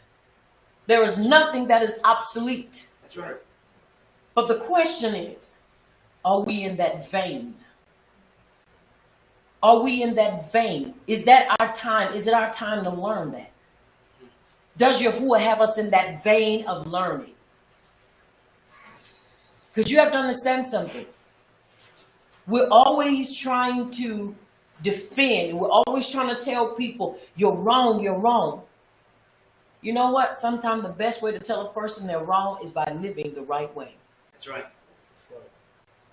Because you can't dispute that. Live right. And the only thing they can do is say one or two things. You living right, I can't do nothing with you. Or show me what you're doing. All of us have frustrating moments. But never turn those moments into a lifestyle and a way of life. Right. That's right. To where now that's all you're focusing on. I got to prove to them they're wrong. Yahusha was not doing that. What was he doing? His mission was what? The prostituting sheep of Yisrael. That's right. What did he say in Matthew 15:24? He said, I've come not but for the prostituting sheep of Yisrael. Yes. He wasn't sitting up there going to debate and fight folk. No. That was not his purpose. That's right. He said, the world, this system has something that belongs to me and I want it. I'm on a mission, and my mission is to recover what was lost. Not fighting folk. You don't go, it's funny, but we're going to continue reading. One of the things about when you have a garden and you're gardening and we're learning is that we focus on planting the seed. And yes, we focus on making sure the bugs can't get in it and have a field day. But our focus is not trying to fight the bugs all the time, because if you do, you will miss your time of planting. Right. So we learn there are certain things that you do to make sure they get off of it and stay off of it. And once we learn that, we continue to follow in that. There's no need to look any further. Just follow that simple rule or that simple method, and it'll keep yourself clear so you can focus on what? Planting your seed. That's right.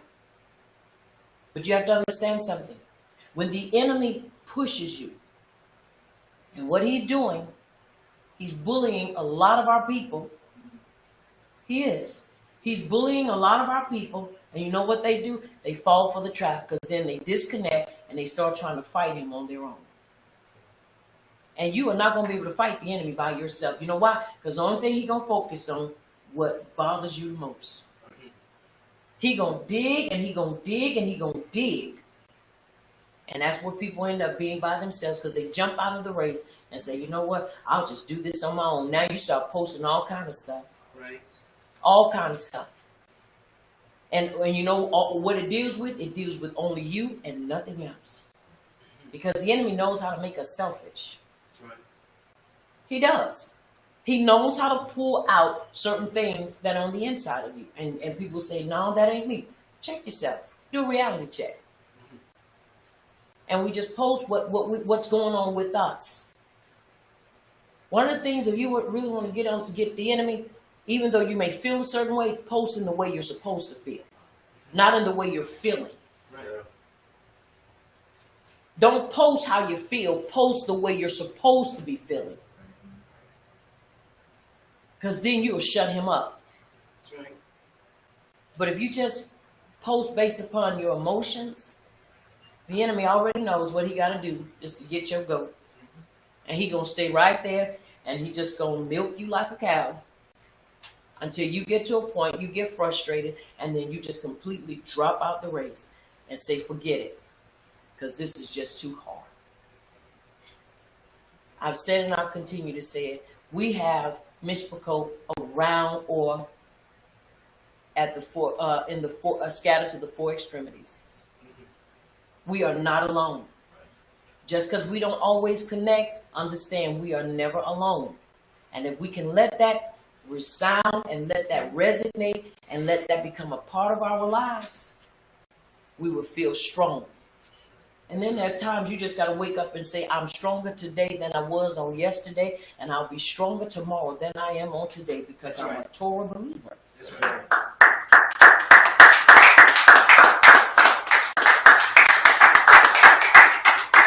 And people should. We have to. Because if not, we'll be destroyed by the enemy. And it is so. It is. All right, let's finish reading, please.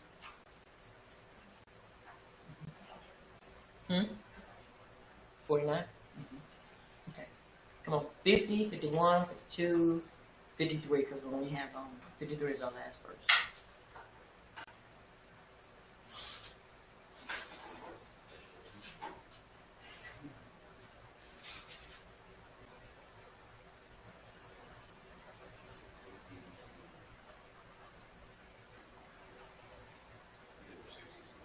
Fifty-three. Go ahead and finish it up. And then we'll go to 15. But that's chapter 14.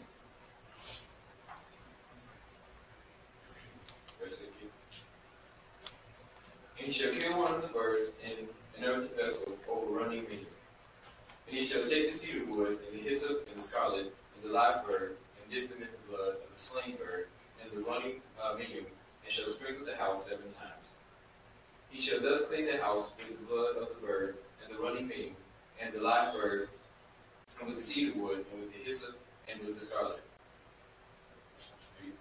And he shall let the live bird loose outside the city in the open field, and shall make atonement for the house, and it shall be clean. Go ahead, read all the way 57. I'm sorry.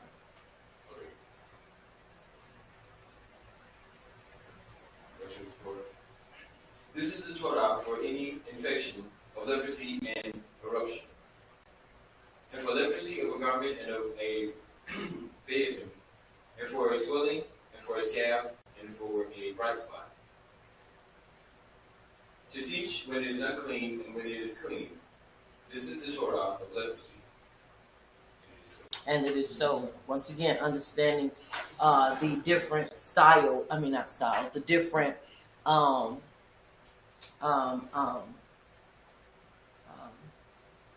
stages and what it looks like. Leprosy, the scab, the bright spot, the different phases of it, showing us how to deal with it. Once again, very important for us to understand, and so that we remain committed. And once again, it's for any type of disease.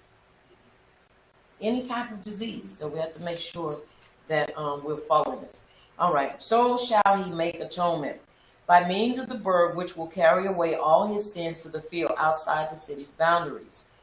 To the sending of the goat into the wilderness on the day of atonement. In other words, this is an analogy of showing what Yahushua was going to come and do. Because the plague that appears in a house is unlike the plague which afflicts a human body. There is no need to bring a guilt offering or sin offering besides the birds and the use of cedar and hyssop. Once again, you look at the house and you look at us as a people, and you look at even the place of worship, and you look at us as a people, we know that we are the tabernacle. We know that we are the temple, the Ruach Kodesh. We know that, but we also know that there is a place that we are supposed to go and worship when we come together. Those places also have to be Kadesh. They have to be clean. You can't just let any and everything go on. And you can't let, once again, an outbreak of stuff to take place and go on. Right. Can't do that. So you have to understand we have to keep our feet in the house of belief, in this place where he has called by his name for us to worship and to see miracles and to see salvation manifested. You have to make sure that's clean too. That's right. And so it's very important that we understand that. We have to make sure that everything is in compliance with how he has said. And if sin is found in the camp, then we got to deal with it in the manner that we're supposed to deal with it. That's right. It's very important for us to understand that. Same thing where you live. If you know, and I know a lot of people say, well, if I'm living with somebody, how can I do? You know, you have your place that's Kadesh. Your bedroom is that Kadesh place. Your bedroom is the place that is supposed to be sanctified and set aside. Now, if you're living with somebody until Yahuwah opens that door and you're able to live out and be on your own, then you still have to sanctify that place and make sure it's Kadesh. Because what goes on outside the room does not have to come in and infect you. That's right. Just because it's going on outside doesn't mean that now it has to become a part of where you are. Once again, this is important for us to understand, because sometimes people live, well, they doing it, so I can't stop them and I'm living with them. Yeah, you might live with them, and then out of all due respect, that if they've given you that place to stay and they've given you that room or whatever, that part of the home, then it's your right to be able to make sure that it's Kaddish and that you keep it the way it's supposed to be kept. That's right. So you can't just let any and everything go on. It's very important that we understand what's being shown to us. We can't in one breath say we celebrate Yahuwah, then turn around the next breath and we're going to have us a church service in here. That's right. You see it. We're going to have this. Once again, you know, this is why before we leap, we have to pray. Okay, Yahuwah, what is it that you would have me to do? We can't just be going on having a whole lot of services. That's not what we did. That's right. And that's not what we do. So once again, it's important that we understand how we are supposed to handle ourselves, how we're supposed to carry out even our very homes. Your home is supposed to be Kaddish. Any and everything ought to not be in and out of your home. Any and everything ought not be coming out of your house or going into your home. Once again, all these things are important unto us to maintain a healthy and wholesome life before our Yahuwah. And it is so. This is the law. The priest who has to pronounce on the plagues must be expert in their differentiation. In other words, you need to know which ones is which. For all manner of plague, the infections enumerated in these verses are mentioned in the order of their frequency. So once again, you have to understand this is how they came. This is how this had to be dealt with. And once again, leprosy came from Yahuwah. And most of the time it is because of what? Slander. So we have to be real careful with our mouths, that we don't slander. Once again, I may not agree with what you say and I may not like what you say, but that still doesn't give me a right to slander you. That's important, and vice versa. All right. The leprosy of a garment. Though similar to leprosy of a house in its green or red appearance, the two are distinct. For if the plague and the garment spreads at the end of the first week, the garment must be burnt, But if the plague spreads in a house at the end of 7 days, it is stripped and plastered, and a further 7 days trial is allowed. So altogether it's about 2 weeks, 14 days. But a garment, there's nothing but to burn it up. So once again, you got to understand, showing us how to maintain a Kodesh life, how to maintain and get rid of it so it does not continue to contaminate. And watch this, and place limitations on us. That places major limitations on you when you're dealing with these things. So it's very important for us to understand, once again, the instructions and that when he's given unto us and how to follow them. A rising, a scab, a bright spot. Though they are alike in that to affect contamination, they must be white. And in other respects are similar, yet he who pronounces upon them must be expert in the different degree of whiteness and their location. For whereas the place of a boil and a burn is judged by its appearance, an inflamed state is affected, hairy spot is not judged by its appearance. Once again, you got to know what you're talking about. Because if not, you mess a person up trying to judge a thing or trying to basically say what it is and it's not. So that meant Yahuwah gave them discernment, gave them an eye, and gave them an understanding. Are you following me? This is why these are things that we need to know. And if you notice, Yahuwah, if you really are walking in truth, he is taking us into a place to where we are getting back to our way of life, where we're using herbs, where we're drinking our teas, where we're eating better.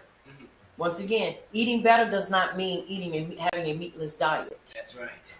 Eating better means eating kosher.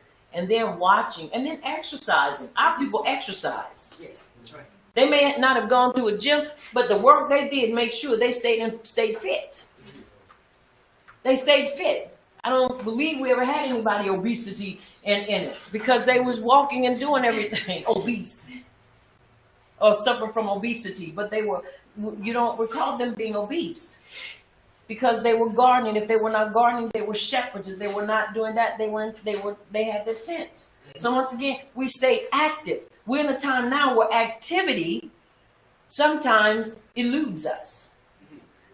Because what do we do sometimes? Stay in front of the TV and stay in front of the computer because we're on what? Social media. So once again, it's about getting up, doing. They say even sitting down, you got to every now and then jump up to make sure that you add on life.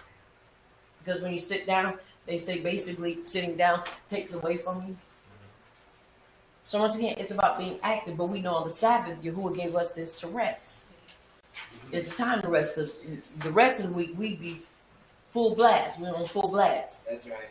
So once again, very important for us to understand the instructions that he's given unto us. Are you understanding me? Yes. When it is unclean and it is clean, more literally concerning the day when it is, or that which day makes it unclean and which makes it clean. In other words, making sure you have the times right so that you can say, from this day, this is how we're going to move forward. Because you have to make sure you are exact with it so that you can get on it right when it needs to be dealt with. That's what is being said. This is the law of leprosy. One must not add further strictures to the rules concerning plagues as enumerated above. This is the law of leprosy. One must not add further strictures to the rules concerning plagues as enumerated above. You don't add. If that's the way it is supposed to be followed out, then that's the way it's supposed to be followed out. Because adding, you can kill somebody. Taking away, you can kill somebody. Same thing when it comes to understanding, don't walk in sin. Because one or two things, either you can save a life or you'll kill a life. That's right. Once again, it's not about what I believe. And if I say, this is what I feel, then I'll speak in a minute and say, as a teacher, as a Mora, this is my viewpoint. This is what I feel.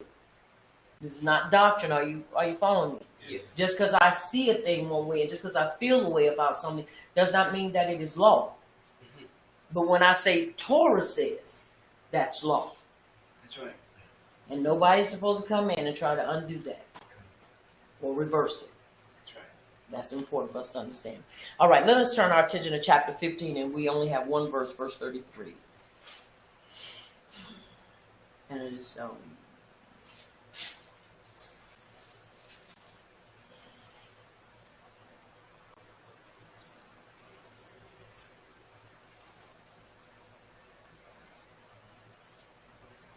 we'll start with verse 32 and read verse 33, chapter 15 of Wayikra, verse 32 and 33, and it reads, "This is the law of him that hath an issue, and of him from whom the flow of seed goeth out, so that he is unclean thereby, and of her that is sick with her impurity, and of them that have an issue, whether it be a man or a woman, and of him that lieth with her that is unclean."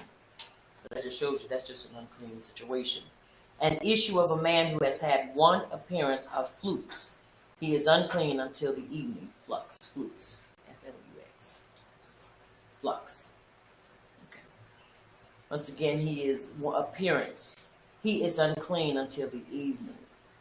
Once again, very important to look at this. Now, anybody, and at the very latter part, "and of him that lieth with her that is unclean." So you understand, and see, this is once again why in our community, especially walking in truth, it should never be heard of any type of VDs being passed around. Are you following me? And the reason why I'm saying this is because you know if you have an issue, you're not supposed to even be sleeping if you are married with your husband or your ish or your isha. You're supposed to refrain until you get those things dealt with and handled. That's right. But you have a lot of people that don't believe that. They believe because they're married, they have a marital duty. Marital duty does not make you stupid. That's right. I'm serious. And it does not take us out of following his instructions. Because what ends up happening, you end up passing germs backwards and forward. Even people that are sick with colds. You know, we want to hug. And that's one of the things we laugh. But if either one of us, and it's been years that we've been sick, we take care of one another. Get you something, some tea, get you some soup, rest. Are you following me? Yes. Because that's the time your body needs to regroup. Because what happens is all you're doing is swapping germs. And people do that. That's not the right way. Are you following me? Because now both of you are unclean. Now watch this. No matter how much you may bathe and no matter how much you may do, if you're unclean, then guess what happens if you have children? Now you contaminate them too. So it's important that we follow instructions and make sure that these things are done.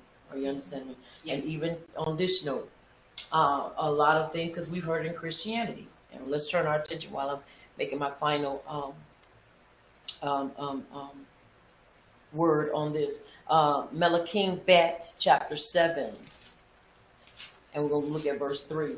Even people that are in Christianity had promoted it. You know, a lot of people did not believe and still don't believe that when it is a woman's time, her time of impurity, because we have a time of month or when the egg is shed, does not make us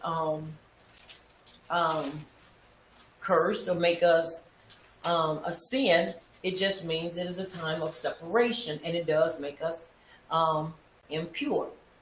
Are you following me? Because at that time, believe it or not, death, because anything that's not alive is going to pass. And you have to understand, because it's no longer an egg, it now passes in the form of a cycle, which is also known as a period. Are you following me? Yes. So when that time comes, it is against Torah for a man to lie with his Isha. Now you have to understand, Christianity said it was okay. It's not okay. That is the time when a woman is supposed to rest her body and allow the course of action that follows to continue to take place. Because her body is shedding, and that means life is not there, but this is death. because that blood is that's not alive. It's no longer an egg. It's now blood that is being passed from the body. That's right. Which we need to know this, because you have men and women that believe it's okay, but it's not. Are y'all following me? Yes. Very important for us to understand these things. Why? Because once again, we're coming in the truth, but there are still many things that when we were in Christianity that people have brought over into truth, and they still walk in and still believe it's okay. It's not okay. That's error. And even after a woman has given birth, they say 6 weeks.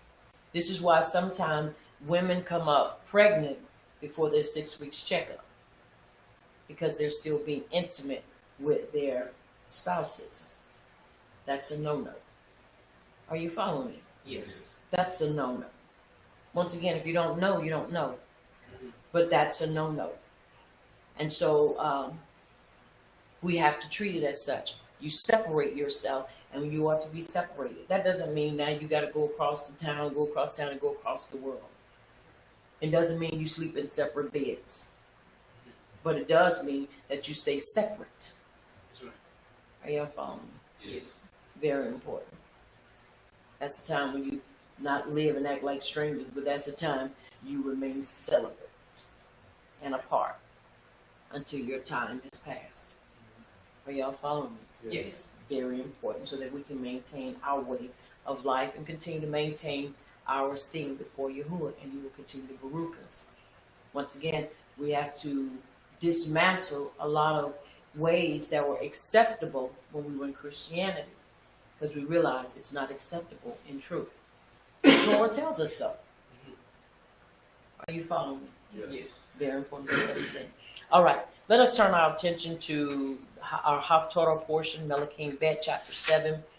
We're going to start at verse 3. And we're going to read all the way to verse 20.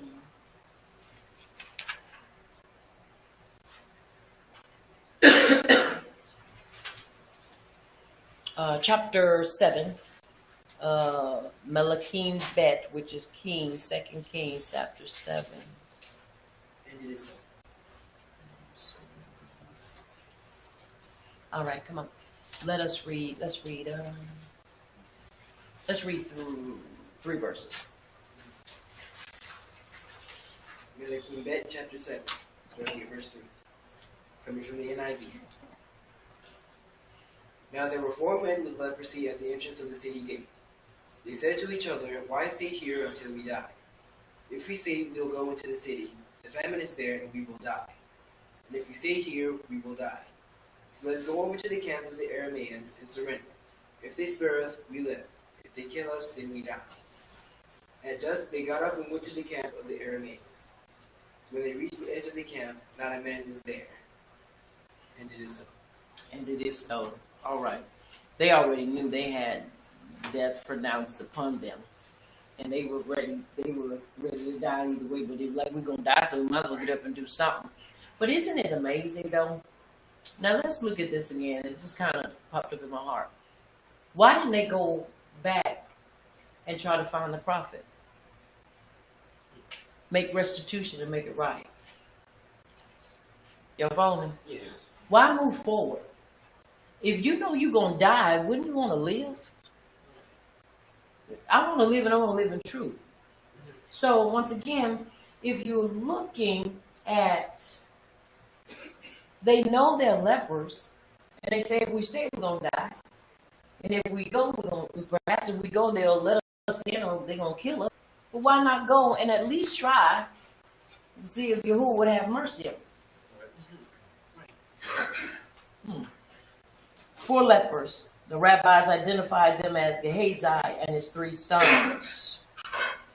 At the entrance of the gate, being lepers, they had to remain without the camp. They remained without the camp. Once again, we understand they could not go into the camp because they were leper. But at the same time, my fight will still be, I want to see if Yahuwah will heal me. Right. And not me go and defect to the other side. All right, let's read. We read 3, 4, and 5. Let's read 6, 7, and 8.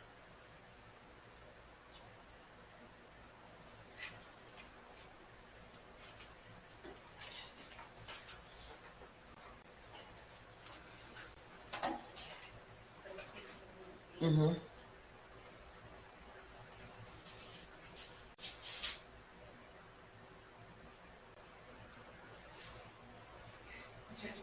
Mm-hmm. For Yahuwah had made the host of the Syrians to hear the noise of chariots and the noise of horses, even the noise of a great host. And they said one to another, Lo, the king of Israel has hired against us the kings of the Hittites and the kings of the Mizraim to come upon us. Wherefore they arose and fled in the twilight, and left their tents and their horses and their asses, even the camp as it was, and fled for their life.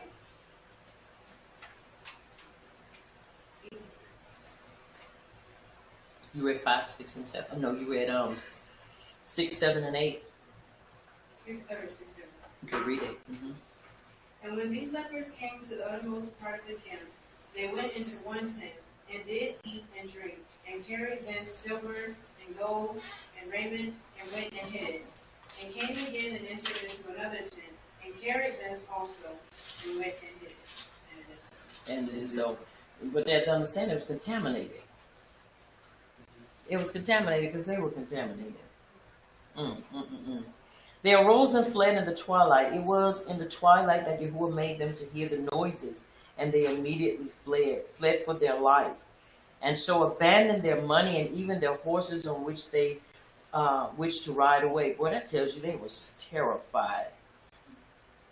You're going to bring all your stuff and run, but see, that's the way Yahuwah does things. You ain't even got to lift a finger. Some fights you ain't even got to fight. You know, you heard different ones in Christianity talk about a sweatless victory. They don't know nothing about no sweatless victory. Sweatless victory is when you walking in truth and Yahuwah, you ain't got to do nothing. The only thing you sweating over is moving the stuff that He's made available for you. And even then, you ain't sweating over that. Right. Because He's made you have access to it. So once again, we're looking at what they're doing. And once again, the mindset. They go in, and once they go in, and when these lepers came to the outermost part of the camp, they went into one tent and did eat and drink, and carried thence silver and gold and raiment, and went and hid it. And they came back and entered into another tent and carried thence also and went and hid it. Once again, mindset. Go eat, go grab it, go hide it. Now let's see what's going to happen. Let's read 9, 10, 11.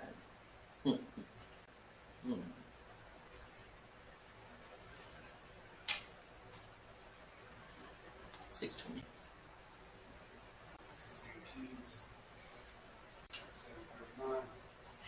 And they said one to another, "We do not well this day is a day of good tidings. Behold, our peace, if we tarry till the morning light, some mischief will come upon us.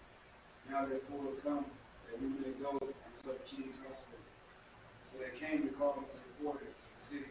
They told them, saying, "We came to the camp of the Syrians, and behold, there was no man there, not a voice of a man.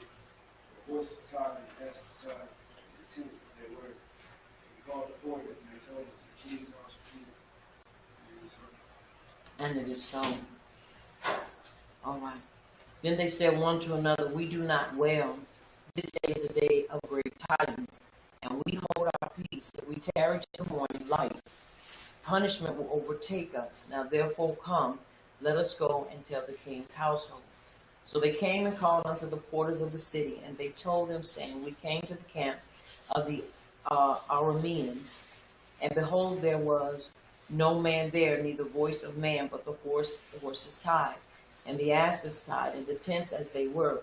Now this is the same camp that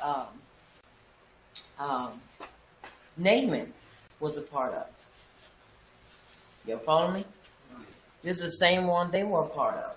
Now here they are, and they're in this place, and they're not far from where The lepers were they were not far from Jerusalem. And so here it is, Yahuwah scares them off. And these that are lepers go. Now, once again, we know there are different phases of leprosy. They went in and ate, and they went and gathered the stuff, and they hid it. And then they said, you know what? Conscience kicked in. I believe Yahuwah began to deal with their hearts. Mm-hmm. And so, here it is, because this was prophesied about through Elijah. Now they go and they grab and they gather, and they go and they tell it. And they said to the porters, and they told it to the king's household within. And if we read verse 12, we will see. Now, listen what the footnote says. We do not wail. It is not proper as, in other words, we are not doing what is right. Because they knew everybody was in need. They knew everybody was hungry. Everybody was without. Everybody was in the famine because Yisrael was in a famine. And because they were in this famine, are you following me? Nobody was eating. But these three were able to eat, gather gold, and gather silver. And so now we're looking at what's taking place this day. It was still night, and they felt that they should not defer bringing the good news for that reason.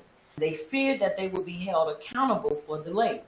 So they went back once again, understanding the phases of leprosy, because see, this is still talking about leprosy, and understanding where were they with the leprosy. Now, if this was Gehazi, we already know why he got leprosy. Anybody remember why he got leprosy? Because he what? Yeah, he tried to get the stuff. He actually did get it. He didn't try to, he got it. And he ran after him, Naaman, and got it. And when he went and got it, Elijah told him, he said, I saw you when you got it. I saw it in your heart before you even went and got it. And so he was struck with leprosy. Now, once again, that meant he was put outside the camp. He lost his anointing. He lost his position. He lost his status. And I'm also inclined to believe he lost a friend. Because you can't walk with somebody that long and be with them that close and then turn around and lose. But you have to understand, friend or foe, when it comes to truth, if you're wrong, you're going to get told. That's right. Are you following? You're going to suffer the consequence because he knew better, but he was greedy. He was greedy. So one thing I'm learning is just because a person walks with you a very long time doesn't mean that they're learning. Because when greed sets up in the heart of a person, unless they admit to it and ask Yahuwah to bring deliverance to their lives, when the opportunity permits itself, guess what? They're gonna operate on it. They're going to do whatever they need to do to get whatever it is they want. That's right. So once again, there's a lot of things we can still see in this, but the main thing is they were lepers and they were cast out. And they couldn't get in, but they went and told the king. Now, once again, the porters, the noun is singular, used collectively, or is significant. One of the porters, he informed the others who spread the tidings. He made sure that it was told. Like he said, he didn't want to wait for the next day. He wanted to ensure that everybody had an opportunity to do so. Are you following me? Yes. Very important that we understand this. All right, let's read.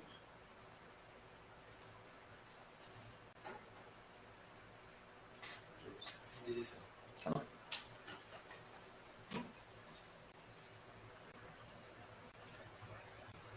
Verse 11. Mm-hmm.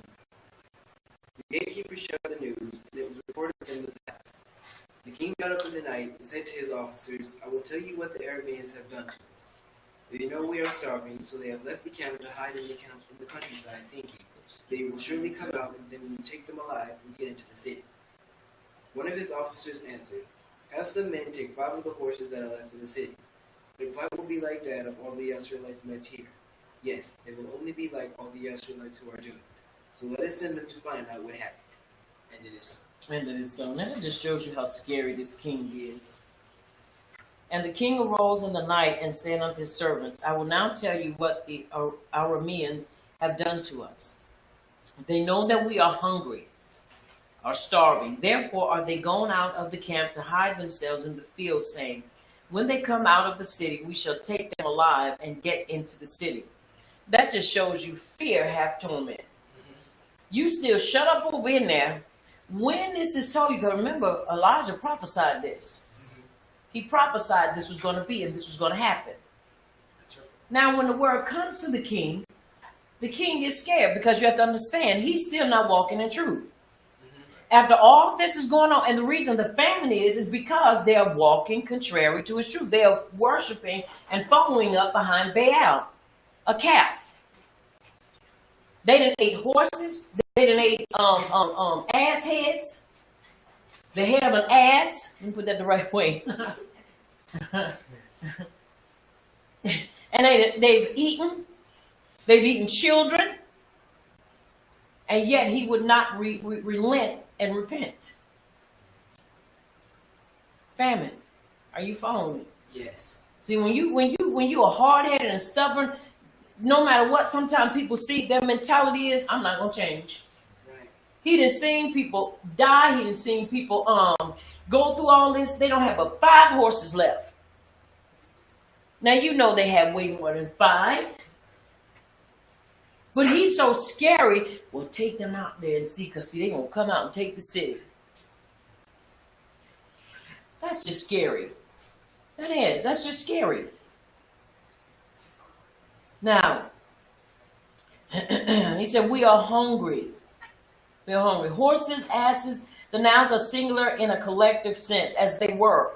The tents have been left as they were full of all great things, and nothing had been taken out of them.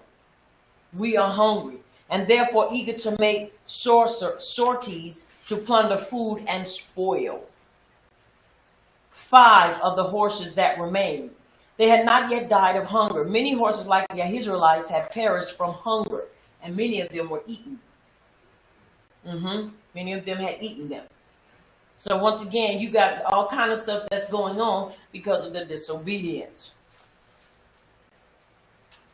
Now, as all of the multitude of Yisrael who were dying from hunger at that moment. So once again, you have to understand this king here is scary. So he sends his scouts out to see if what was being said was true. All right, let's read.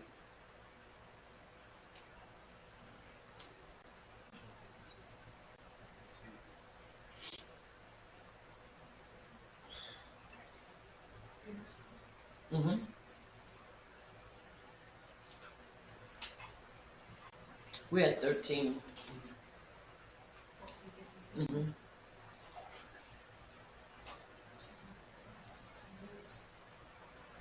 They took therefore 2 chariots horses, and the king sent after the host of the Syrians, saying, Go and see.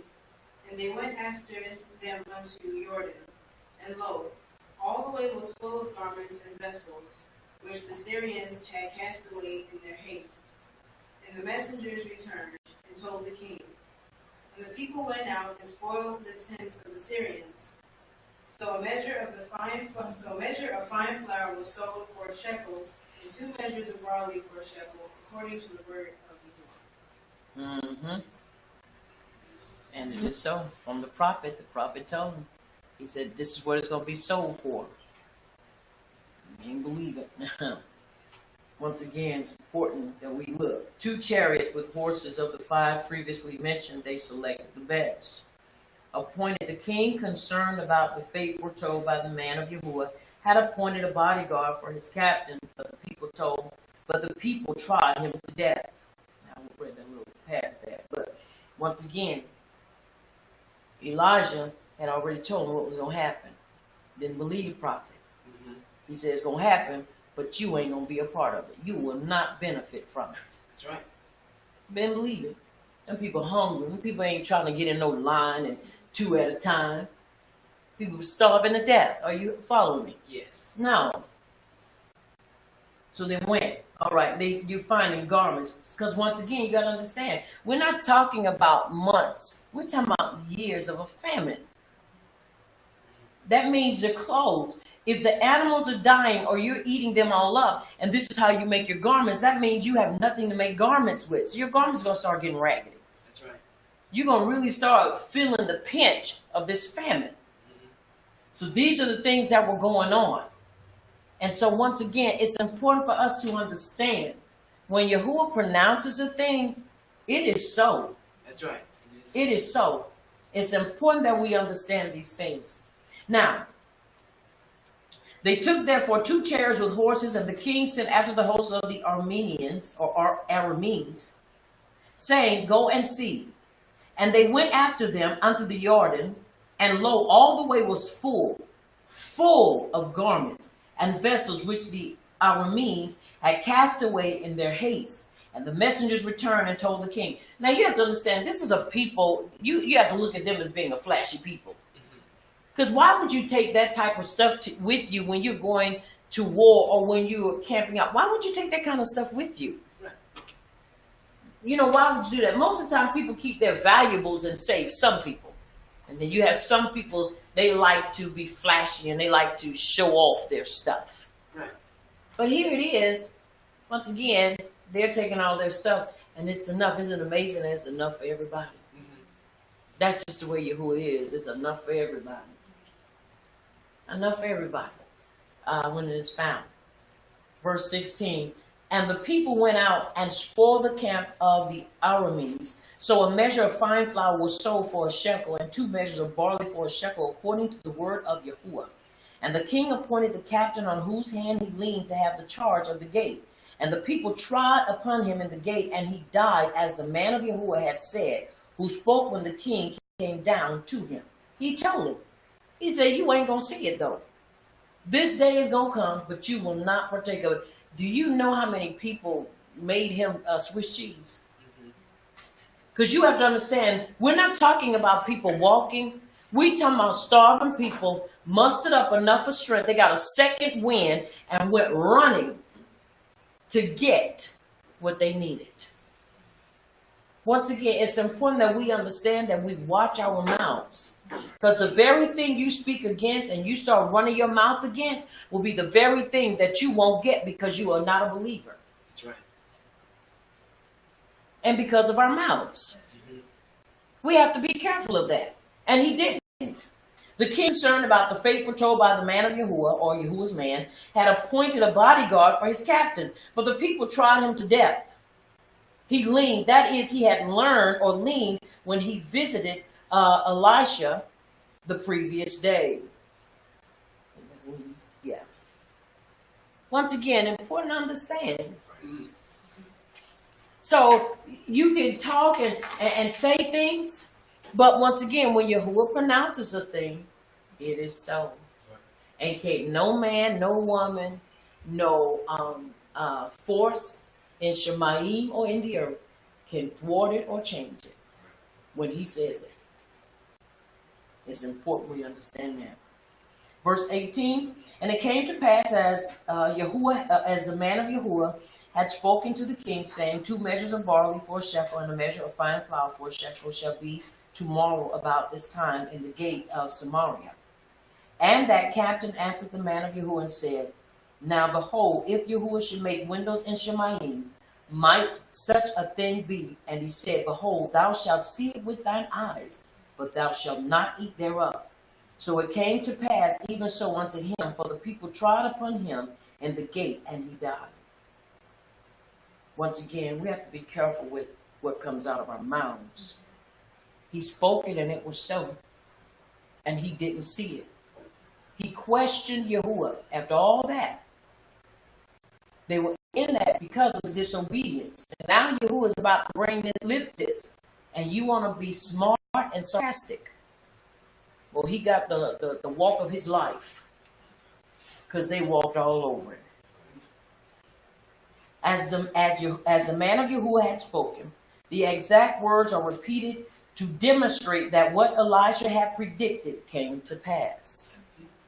What he prophesied came to pass. See, this is why, once again, and let me show y'all something. There were no witnesses.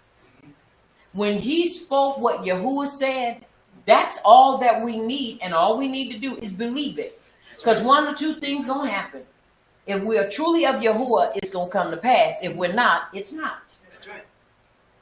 No ifs, ands, buts about it. So it's important that we understand that, and important that we follow the instructions of Abba Yahuwah. He didn't bring us into truth to kill us. That's right. But if we continue to walk in error, we will die. That's right. And I don't know about you. I didn't come out of death just to die. I didn't come from being lost just to die. I came in the truth so that I could live and be pleasing to Abba Yahuwah. And it is so. And it is so. All right, let us turn our attention to Luke chapter 23. And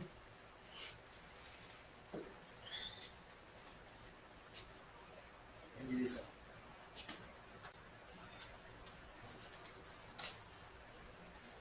And we're going to start at verse 1.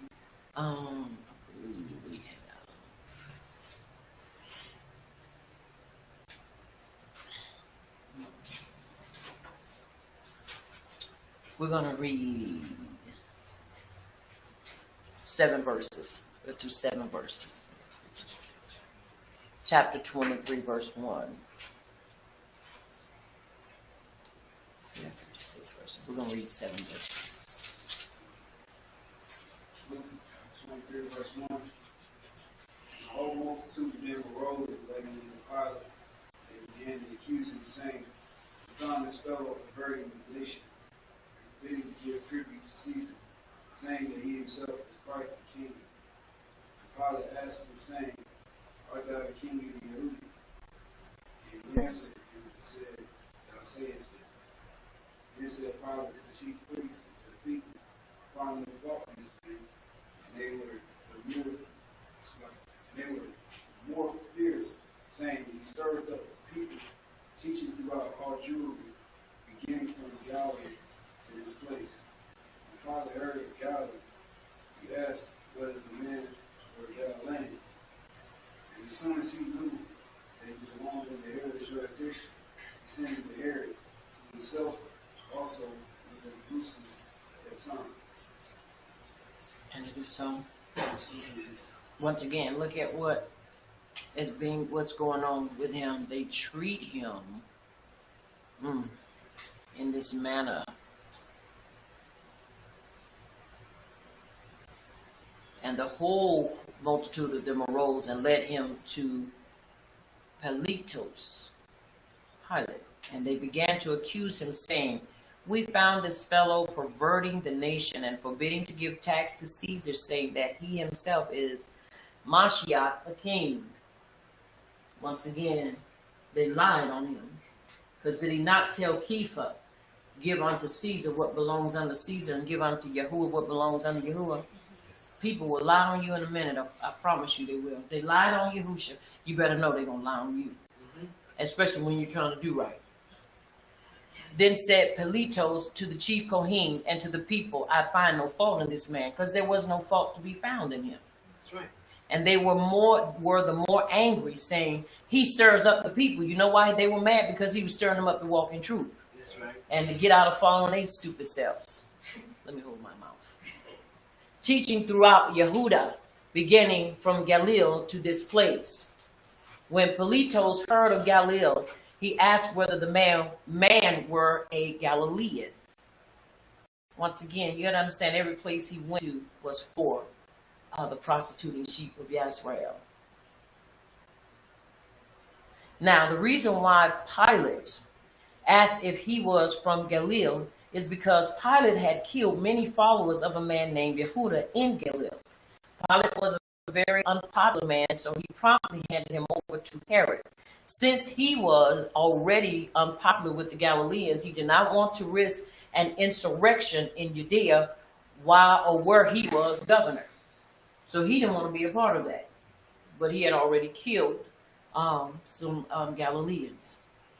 So he was hurrying up, throwing him off on somebody else. All right, let's read. And it is so. And it is so. Verse 8. When Herod saw Yahusha, he was greatly pleased, because for a long time he had been wanting to see him. From what he had heard about him, he hoped to see him perform some miracle. He plied him with many questions, but Yahusha gave him no answer. Read that again. He plied him with many questions, but Yahusha gave him no answer. Read that one more time for me. He plied him with many questions, but Yahusha gave him no answer. He was silent. Silent. Well, no reason. He wanted him to come and perform like a circus clown. Really, he did. And when you look at these things once again, all it becomes is just a circus, a bunch of performers. Because now, once again, you're cussing, you're slandering. Now folk got to take sides. Folk got to say, well, I'm on his side. No, I'm on her side. No, I'm on his side.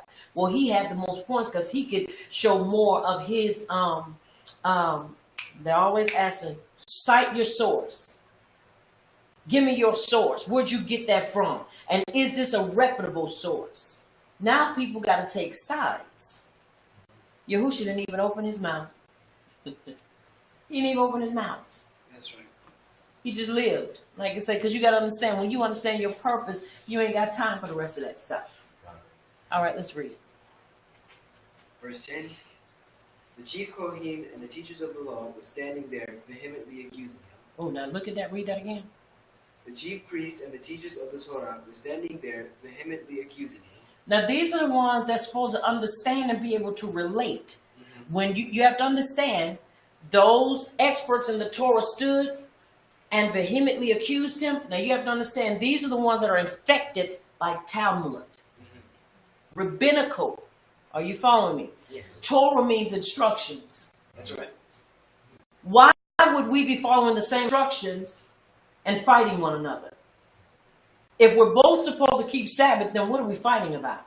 If we're both supposed to keep the feast, what are we fighting about? Right. If we're both supposed to be following in the manner and the instructions and statutes and judgments of Yahuwah, then what are we fussing about? What are we accusing each other of? Right. All right, let's read. Verse 11. Then Herod and his soldiers ridiculed and mocked him. Dressing him in an elegant robe, they sent him back to Pilate. That day, Herod and Pilate became friends. Before this, they had been enemies. Well, people will become friends just to see your demise. They will become friends. Now, watch this. He was ready to see him because he thought he was going to be a monkey for him.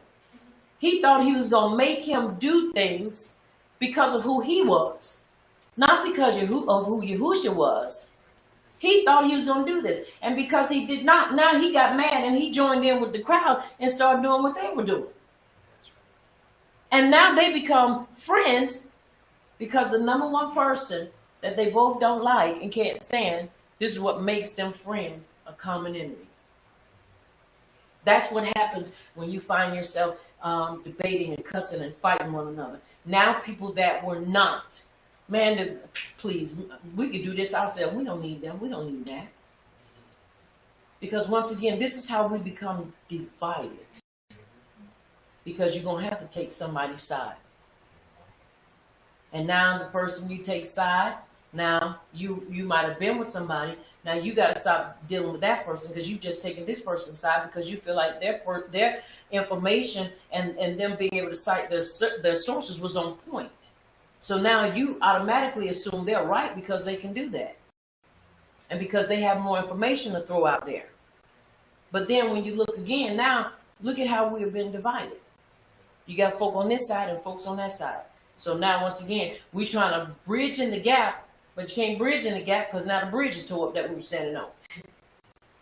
Because now we all divided. Now we all fight one another and fussing. Because now we're trying to prove a point. And all it does is go right back down to Hillel and Shemaiah, the schools. That's all they did in the time of Yahusha was debate it. And even before him, that's all they did was debate it. They debated and they debated and they debated and they debated and they debated. They were constantly fighting and bickering. And this is what caused other little branches to start branching up. Because people say, well, I'm not going to be in that, so I'll just get my own thing. And this is what happened. Come on, let's read. Verse 13.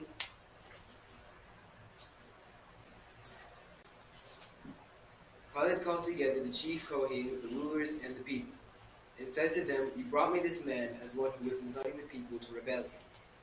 I have examined him in your presence and have found no basis for your charges against him." And it is so. And it is so. And it is so. All right. Let's read 15, 16, 17, 18, 19, 20, 21, 22, 1, 2, 3, 4, 5, 6, 7, 21. 7. Oh, 15. I'm being an auctioneer. 15, 15 to 21.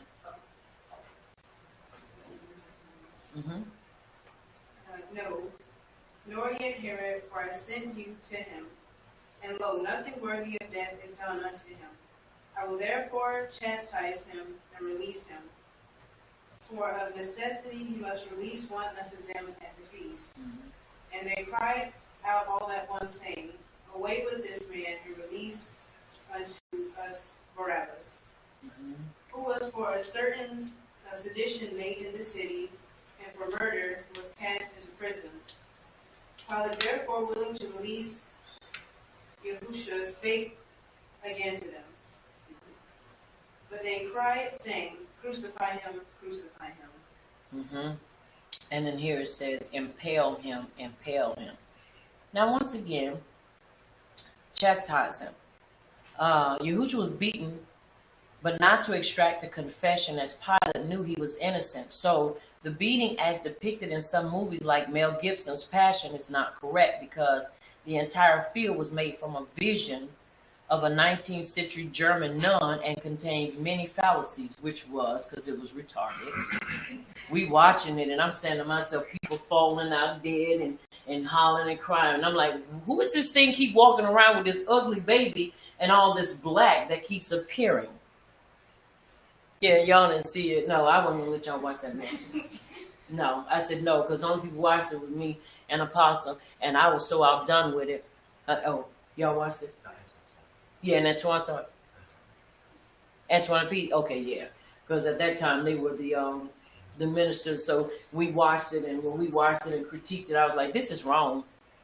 This is wrong. I said, no. And the way they had it, and then him hollering and screaming and crying out and stuff, and then they come on people, you know how many people came to truth. My issue was, this man was not even a believer of the fake way of life. And you're gonna make a movie that's gonna change people? First of all, it is the anointing that destroys the yoke. Not break it, destroys it. That's right. The anointing that destroys the yoke. Not just a movie. Because you have to understand, even Torah without the anointing, listen to what I'm saying, will not change a person. That's right. It takes the anointing to destroy a yoke. But he wrote this, and people going all crazy about it. So finally we said, we're going to watch it. I watched that stuff, and I said, this year is ridiculous. And people that I wouldn't have never believed said it was a great movie had me floored. I'm like, wait a minute. What are y'all talking? Y'all, do y'all not see all this stuff added into this? He's crying and hollering, and he moving away. It said he never opened his mouth. He never said a mumbling word. Mumbling. That means he even mumbled. He never opened his mouth. But yet they had groaning and making all these noises. Are y'all following me? Yes. So that was not right. And they said, impale him, not crucify. And contrary to popular belief, he was not standing until he come. He was not put on no cross. Right. He was not put on no crooks. He was not. He was put on an executioner stake that was then turned around, and it was impaled or hung up on a tree. That's right. But he was not put on no cross. That's right. And it is so. And it is so. Whether you like it or not, he was not. Are y'all following me? Yes. That's what we believe, and that's what we're going to stand on. He was not put on no cross. That's a phallic symbol. And it has been around for centuries. That's right. For centuries. This is why people worship them. This is why people use them as charms. This is why they use them in movies. This is why the so-called vampire slayers use a cross. There is no power in a cross. That's right. The power is in the one that was impaled on the executioner's stake. There's no power in those emblems. The power is in Yahushua. That's right. Once again, but because when we vacillate and we have all these places that we drawing information from, you can always come up with something different 4, 5, 6, 7 times. And once again, he said that my people, it will come a time that we will believe a lie before we believe the truth. It's easier for people to believe in a cross than to believe in an executioner's stake. And when he said, take up your cross, you have to understand that was added in there. In other words, what he was saying is take up your way of life and live by it. That's right. Are you following me? Yes. What is our way of life? Torah. That's right. It's important for us to understand that. Because if we're not grounded in something, we will fall for everything. That's right. And I don't care how many people follow, because the majority is not always right. That's right. It is not always right. Once again, it's important that we understand his instructions and understand truth. And they were screaming, impale him, impale him. Verse 22 says, and he said to them the third time, why? What evil has he done? I have found no cause of death in him. I will therefore chastise him. Once again, chastise him. And it says, and let him go. But they were so adamant about killing him, they didn't want to let him go. They didn't want to be whipped. They didn't want that. Are you understanding me? Yes. Now listen at this. The scourging that he commanded for Yahushua was not the customary one which would happen at the execution site. Pilate was anxious to set the Mashiach free, so Pilate said, we will have Yahushua chastised. The word chastise in the Hebrew word Musa would chastise your child. You do not chastise your child to kill him. It means light punishment. And that is what Yahushua received.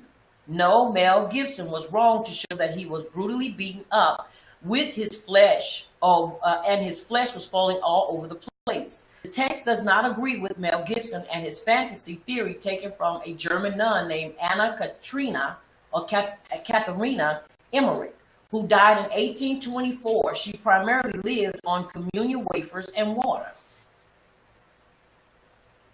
The Greek word here, presido, means to train up a child. Mishlei 22:6 uses the same word. The word payas for boy and payo means to hit by a single blow. Secondly, the blows were not to extract a confession, but only to make a show, since Pilate wanted to release him. Thirdly, the reason for this light punishment was Pilate's wife, who suffered in her dream and subsequently told Pilate to let him go. Yahoo 27-19. So if he was then, surely the Mashiach should have outlived the robbers, but he didn't. The reason is that he was, this is what it says, I'm not going to read that. But anyway, once again, he was to be whipped. Are you following me? No. He was whipped. Are you following me? And then he was executed. Are you hearing me? Yes. There's so many theories in so many ways. There's something not. No, I do have to watch over my tongue. Be careful what I say. But once again, when you have a lot of theories out there, and you have a lot of information that is being put together, once again, Talmud. This is why, if you don't understand anything about the Talmud, it makes it a little difficult to understand a lot of people's perception and their place and their theories. And it is the truth. See, they had to be well versed in Torah and Talmud. You have to understand what Talmud is. Talmud, when you hear even in the writings, the Mishnah and the Midrash, all of those are instructions, or they are the writings of the rabbis and the sages, which is put in a form that's called the Talmud. And this is where a lot of time we draw statutes and judgments. Where do you think the 613 commands come from? You can't find those outlined in the Torah. That's right. But what they did was they took them out and said, these need to be brought out. That's Talmudic. That's right. That's not Torah. Yahuwah gave us 10. That's right. But they came in and said, but we need to extend it because people need to understand through 613 commands what he was trying to say. So watch this. You can scripturally find it. You can. You can find it in the scriptures. You can find 613. But you have to understand, he only gave us 10. That's right. But they came back and said, we're going to extend it and make 613. Once again, you have scripture that can back it up. But Yahuwah never gave us 613. He gave us 10. That's right. The rabbis and the sages came in and added that. And it is so. And it is so. They're always doing that. They did it then and they're still doing it now. That's right. They're still doing it now. So they added. Once again, when you look in the Talmud, the number one thing they pounce on and fight are women. That's why most of the time when you hear interpretations of the writings, and they really hit at Yahusha. And then come under there. Secondly, it's the women. So once again, it's important that we understand when things have been added in and when things have been modified. Very important for us to understand that. So once again, they took it and they whipped him. And so we see a lot of things. And yes, it comes against a lot of things that were taught. It does. Because Christianity taught us that when he was whipped, that his back was beat out. That he was a bloody mess. Are you following me? We were taught that. So once again, it's important that we read and we follow with instructions. The instructions and that what we're reading. Once again, I never etch anything in stone. But I'm telling you, we have to truly be mindful and truly be aware of what's being put out there and what's being said. That's right. He was willing to let him go. And once again, when you're willing to let somebody go, all you want to do is basically kind of discourage them, not kill them. Not in that respect. He didn't want to. He didn't want that on his hands. Right. All right. Let's read 23, 24, 25, 26, 27, 28, 29. And they shouted with loud voices, requiring that he might be impaled. And the voices of them. And Pilatus gave sentence that it should be as they required. And he released him to them for sedition, and murder was cast into prison, whom they had desired, but he delivered Yahushua to their will. And as they led him away, they laid hold upon one Shimon, a Cyrenian coming out of the country. And on him they laid the execution stake, that he might bear it after Yahushua. Mm-hmm. And there followed with him a great crowd of people and of women, which also bewailed and lamented him. But Yahushua turned to them, saying, Daughters of Jerusalem, do not weep for me, but weep for yourselves and for your children. For behold, the days are coming in which they shall say, Baruch are the barren, and the wombs that never bear, and the breasts that never nurse. And it is so. And it is so. Once again, very important to understand. All right, let's read 30 to 37.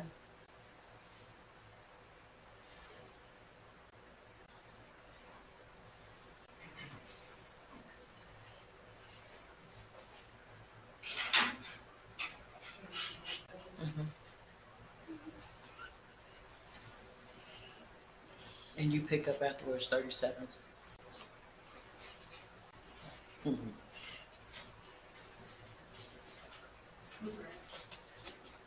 Luca.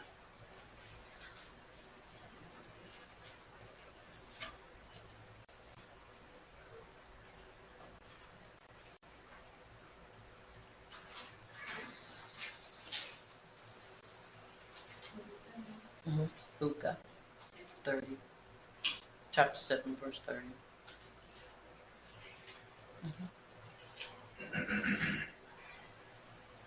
Verse 37. 37,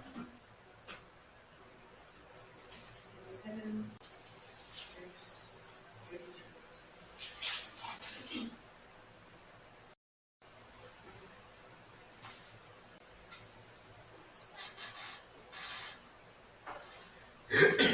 But the Pharisees and the lawyers rejected the counsel of Yahuwah against themselves, being not baptized of him. Luca. I'm 23, 23, baby, I'm sorry. Chapter 23, verse 30.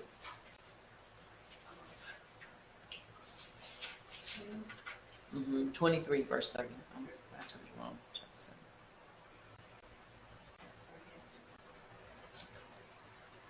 Then shall they begin to say to the mountains, fall on us, and to the hills cover us. For if they do these things in a green tree, what shall be done in the dry? And there was also 2 others, malefactors, led with him to be put to death. And when they were come to the place which is called Calvary, they impaled him. And the malefactors, one on the right hand and the other on the left.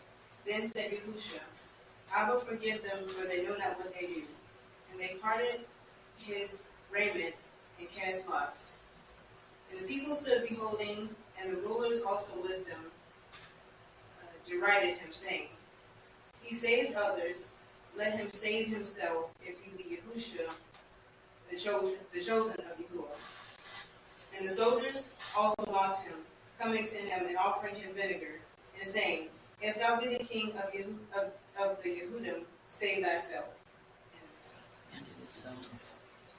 Always people accusation. If you be this, then you do this. If you be that, do that. You start thinking, I'm already saved. Y'all the one that need it. I'm going through this for you. The green tree is a prophecy of the Mashiach, Jeremiah 11:16 to 52:8.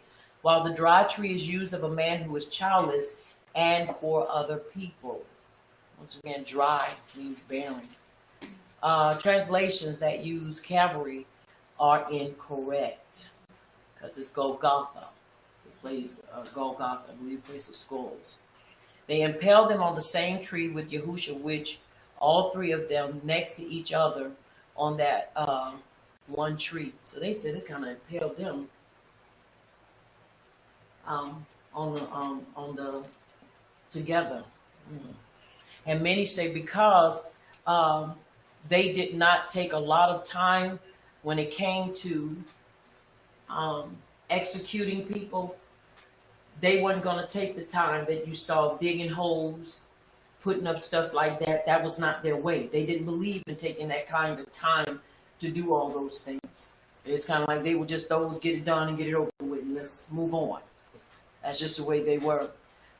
People who were impaled in the first century were impaled completely naked to humiliate the person and make it an act for others to remember. In Yahushua's case, he was not completely naked because in the Holocaust, it was ordered that if women are present, then the man's private parts must be covered. And I remember when I was reading that, like I say, breadcrumbs. I remember seeing that they were naked, but because he had a loincloth. He did a loincloth because remember, there were women out there. His family was out there. Even his Ema were there. So in order for it to be right and it not be, because you got to remember the enemy is an accuser. So in order for this thing to be right and be done right, he had to be covered. So there were certain things that had to be followed. It could be handled in the Holocaust as the commandments or the commands. So once again, important for us to understand a lot of things, like I say, that we saw in Christianity does not go with truth. It does not. And so when we learn, we're learning and we're seeing a lot of things. We're different. And that's not the way our people do things, and that's not the way our people handle things. Very important for us to understand that. Very, very, very important. Once again, but they did humiliate him in the manner that they did, how they did him. We want to make sure, once again, that we don't allow our lifestyle to humiliate and what he's done for us. He gave his life so that we could live. He gave his life so that we could unify. But yet, even in that, we still find ourselves fussing because now you still got people believing that he ain't real. They'll tell you in a minute the New Testament, and I'll tell them every time, ain't no New Testament. It's the Brit Hadasha, the renewed covenant. That's right.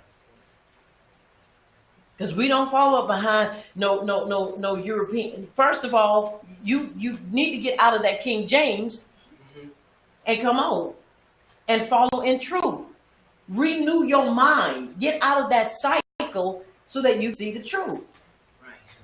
Because one of the worst things for a person to do is be a novice and still be immature and try to use the King James Bible and then still be trying to walk around in Hebrew.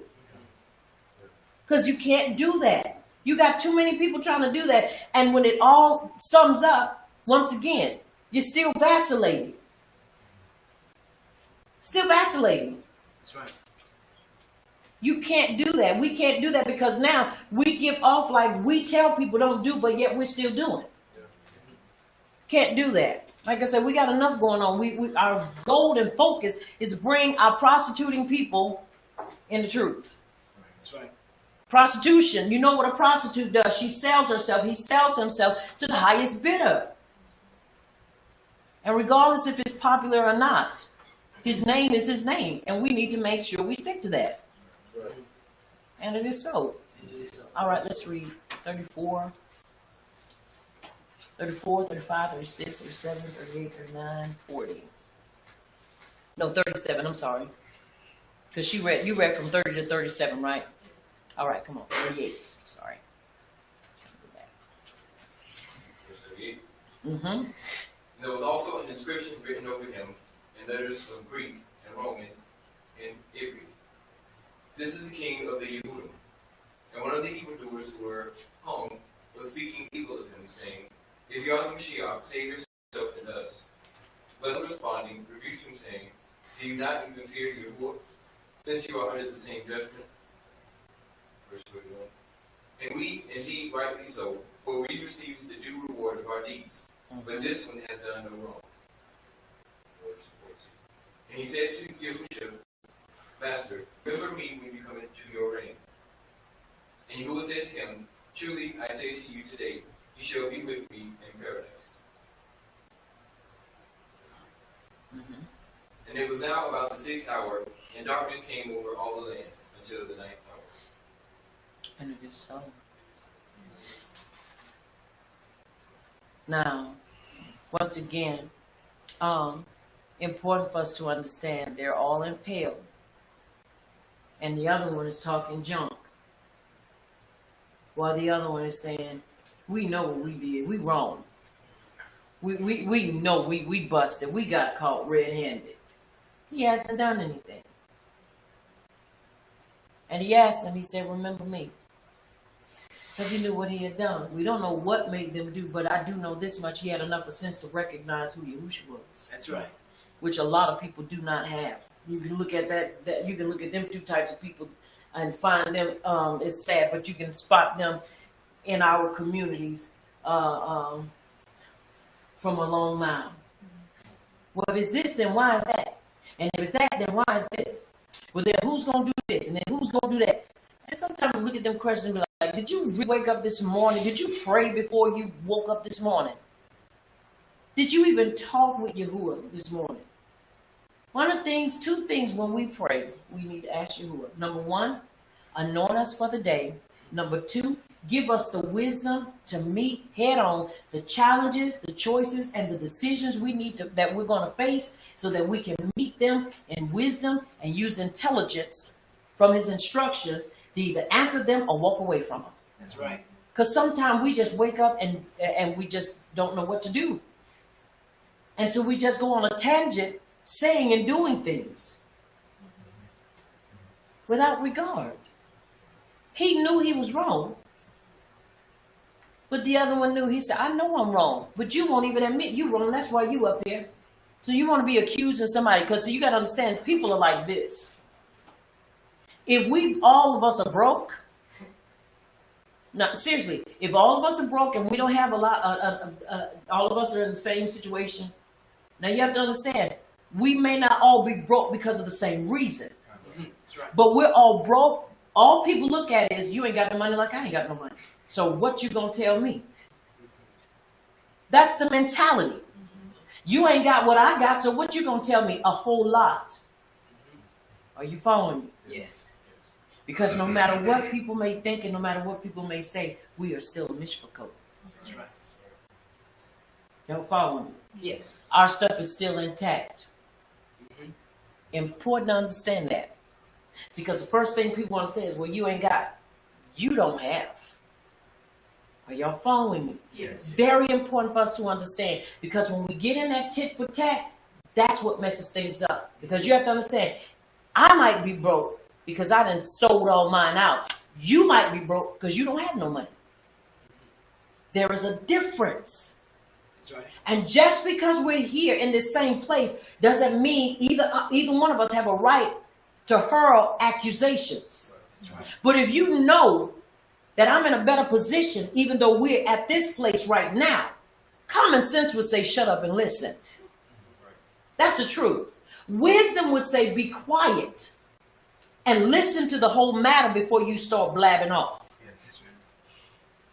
A lot of us don't want to do that because we feel like, well, you ought to be able to have. You don't know why I'm here.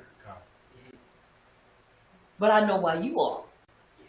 Because you were found guilty of this. So once again, another lesson for us to learn. Let's learn it and let's grow and let's move forward. And let's not repeat the same things. And let's ask Yahuwah to help us. Like I say, we know he remembers us. But let us do what keeps him remembering us. Because I don't want him to forget my labor of a heart towards him. I don't. All right, let's read. 44. We'll read 44, 44, 45, 46, 47, 48, 49, 50. And so we got a few more verses. Verse 44. It was now about the 6th hour, and darkness came over the whole land until the 9th hour. For the sun stopped shining, and the curtain of the temple was torn in two. Yahushua called out with a loud voice, Abba, into your hands I commit my ruach. When he had said this, he breathed his last. The centurion, seeing what had happened, praised Yahuwah and said, surely this was a righteous man. When all the people who had gathered to witness this sight, what had took place, they beat their breasts and went away. But all those who knew him, including the women who had followed him from Galilee, stood at a distance watching these things. Now there was a man named Joseph, a member of the council, a great and upright man. 51. Who had not consented to their decision and action.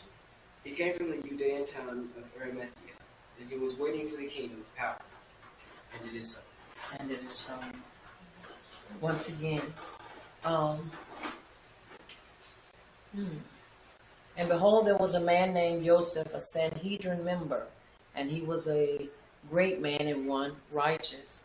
The same had not consented to the counsel and deed of them.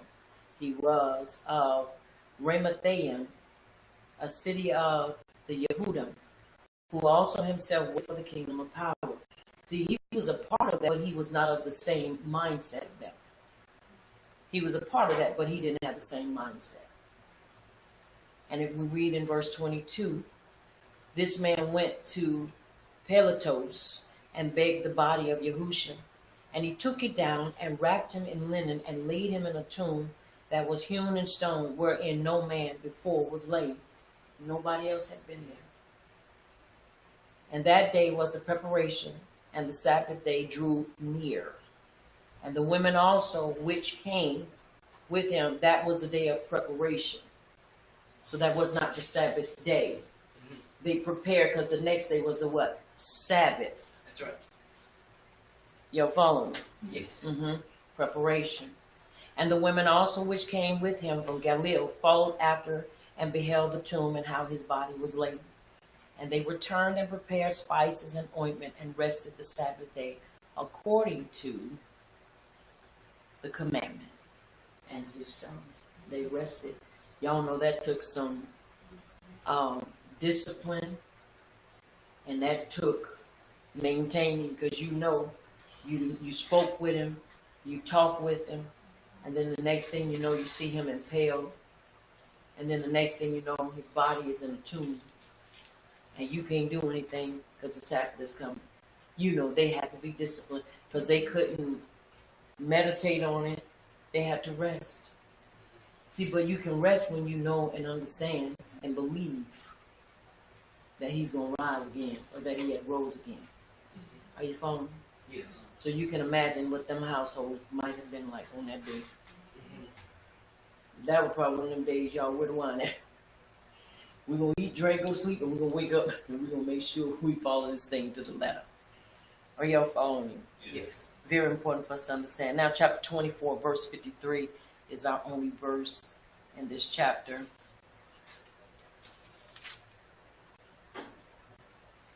And it reads, and were continually in the Bayit temple of Hakmadash, praising and baruching Yahuwah. One of the things that is important that we look at, and were continually in the Bayit Hakmadash, praising and baruching power. They didn't have time for no foolishness. Because this is what they were doing. They were so thankful to be walking in truth and to be restored. They didn't have time for that. So you're going to always see the ones that are sincere, and then you'll always see the ones that are really not. And people say all day long, well, you can't say that. Yeah, I can. You know a person by the fruit. And no matter what, you know them by the fruit. It's one thing if you don't, but it's another thing when you do, when you see people's fruit. Are you following me? Yes. All right. Corrections. All to Ephesians. All right. Now, once again, I'm still learning, but at the end, when in the writings, verse 53, and we're continually in the Bayit Hakmadash, praising and baruching power. That Ibram letter is the talk at the end, and it means all, totality, completion, sign, mark. That's a mark of our characteristics. That's a mark. We can also look at it, that was what they did to it. But I would prefer to look at it as a mark. Because what are they supposed to see, and what are they supposed to hear when they see us in the temple or in a place of worship? Praise and baruching of who? Power. That's what they're supposed to see. They're supposed to recognize us by that. That's right. They are. And I believe the more praising we would do, and the more baruching we would do of Yahuwah, the more we would come to ahab one another, because we would truly look at each other as being mishpachot and not enemies. And not walk around calling one another crazy and all other damnable and names you don't really want to speak over the internet. But we would have an understanding that if we slander one, we slander ourselves and Yahuwah, because he's our Abba. And so it's important that we understand how we are to live and how we are to govern our lives, so that we are able to maintain this quality of life that he's given unto us through truth. I want to say to you, keep your head up, keep your shoulders square, keep your heart and your feet in and upon the Torah, because we can't go wrong. We can't go wrong. And the more we desire and the more we hunger and thirst after his uprightness, we shall be filled. Right. He's not going to continue to let us walk in error if we really want to walk in truth. That's right. He's not. And you have to want it more than anything else in this life. Mm-hmm. And he will grant it to us. He will grant it to you. I'm a living witness. He will. That's right. Once again, I want to say to you, may Yahuwah continue to baruch your day. May he continue to give you the sweet rest and the communion of his Ruach, and that you continue to feast on his Torah, his instructions, and don't be discouraged and don't let the enemy try to pull you out, bully you away from standing in truth. And above all, never try to do anything by yourself. We're in it to win it. And when you start branching out, trying to do stuff on your own, that's when the enemy will get you. That's what the pack does. Anything about predators, if you know anything, they separate and isolate the weakest one so they can kill it. And people say, well, I'm not weak. You know, the reason why people are weak is when you start thinking you can do this by yourself. Right. Because strong people understand, you know what, my strength is not predicated about me being by myself. But when I'm with the group, I understand, yes, my strength. I can become stronger just like I can help them become stronger. Right. We can help each other become stronger. That's what it's about. So it's important that we understand that. Once again, keep your head up, keep your shoulders square, keep your heart and your feet in and upon the Torah, because we can't go wrong. I want you to know here at Messengers of Yahuwah's Kingdom of Bread Belief Ministries, we are have you, and we're praying with you, and we're praying for you. I want you to remember that I am Prophetess Sabrina Brown, also Moral 777, and I am the leader of Messengers of Yahuwah's Kingdom of Bread Belief Ministries, located in South Carolina. I want you to remember here at Messengers of Yahuwah's Kingdom of Bread Belief Ministries, this is the place where the Torah does the body excellent. Until next time, may Abba Yahuwah Baruch Atah and keep you in his shalom until we meet again. Also, I want you to remember that you've been touched by Champion TV, a place where the champions reside. And it is so. And it is so. And it is so.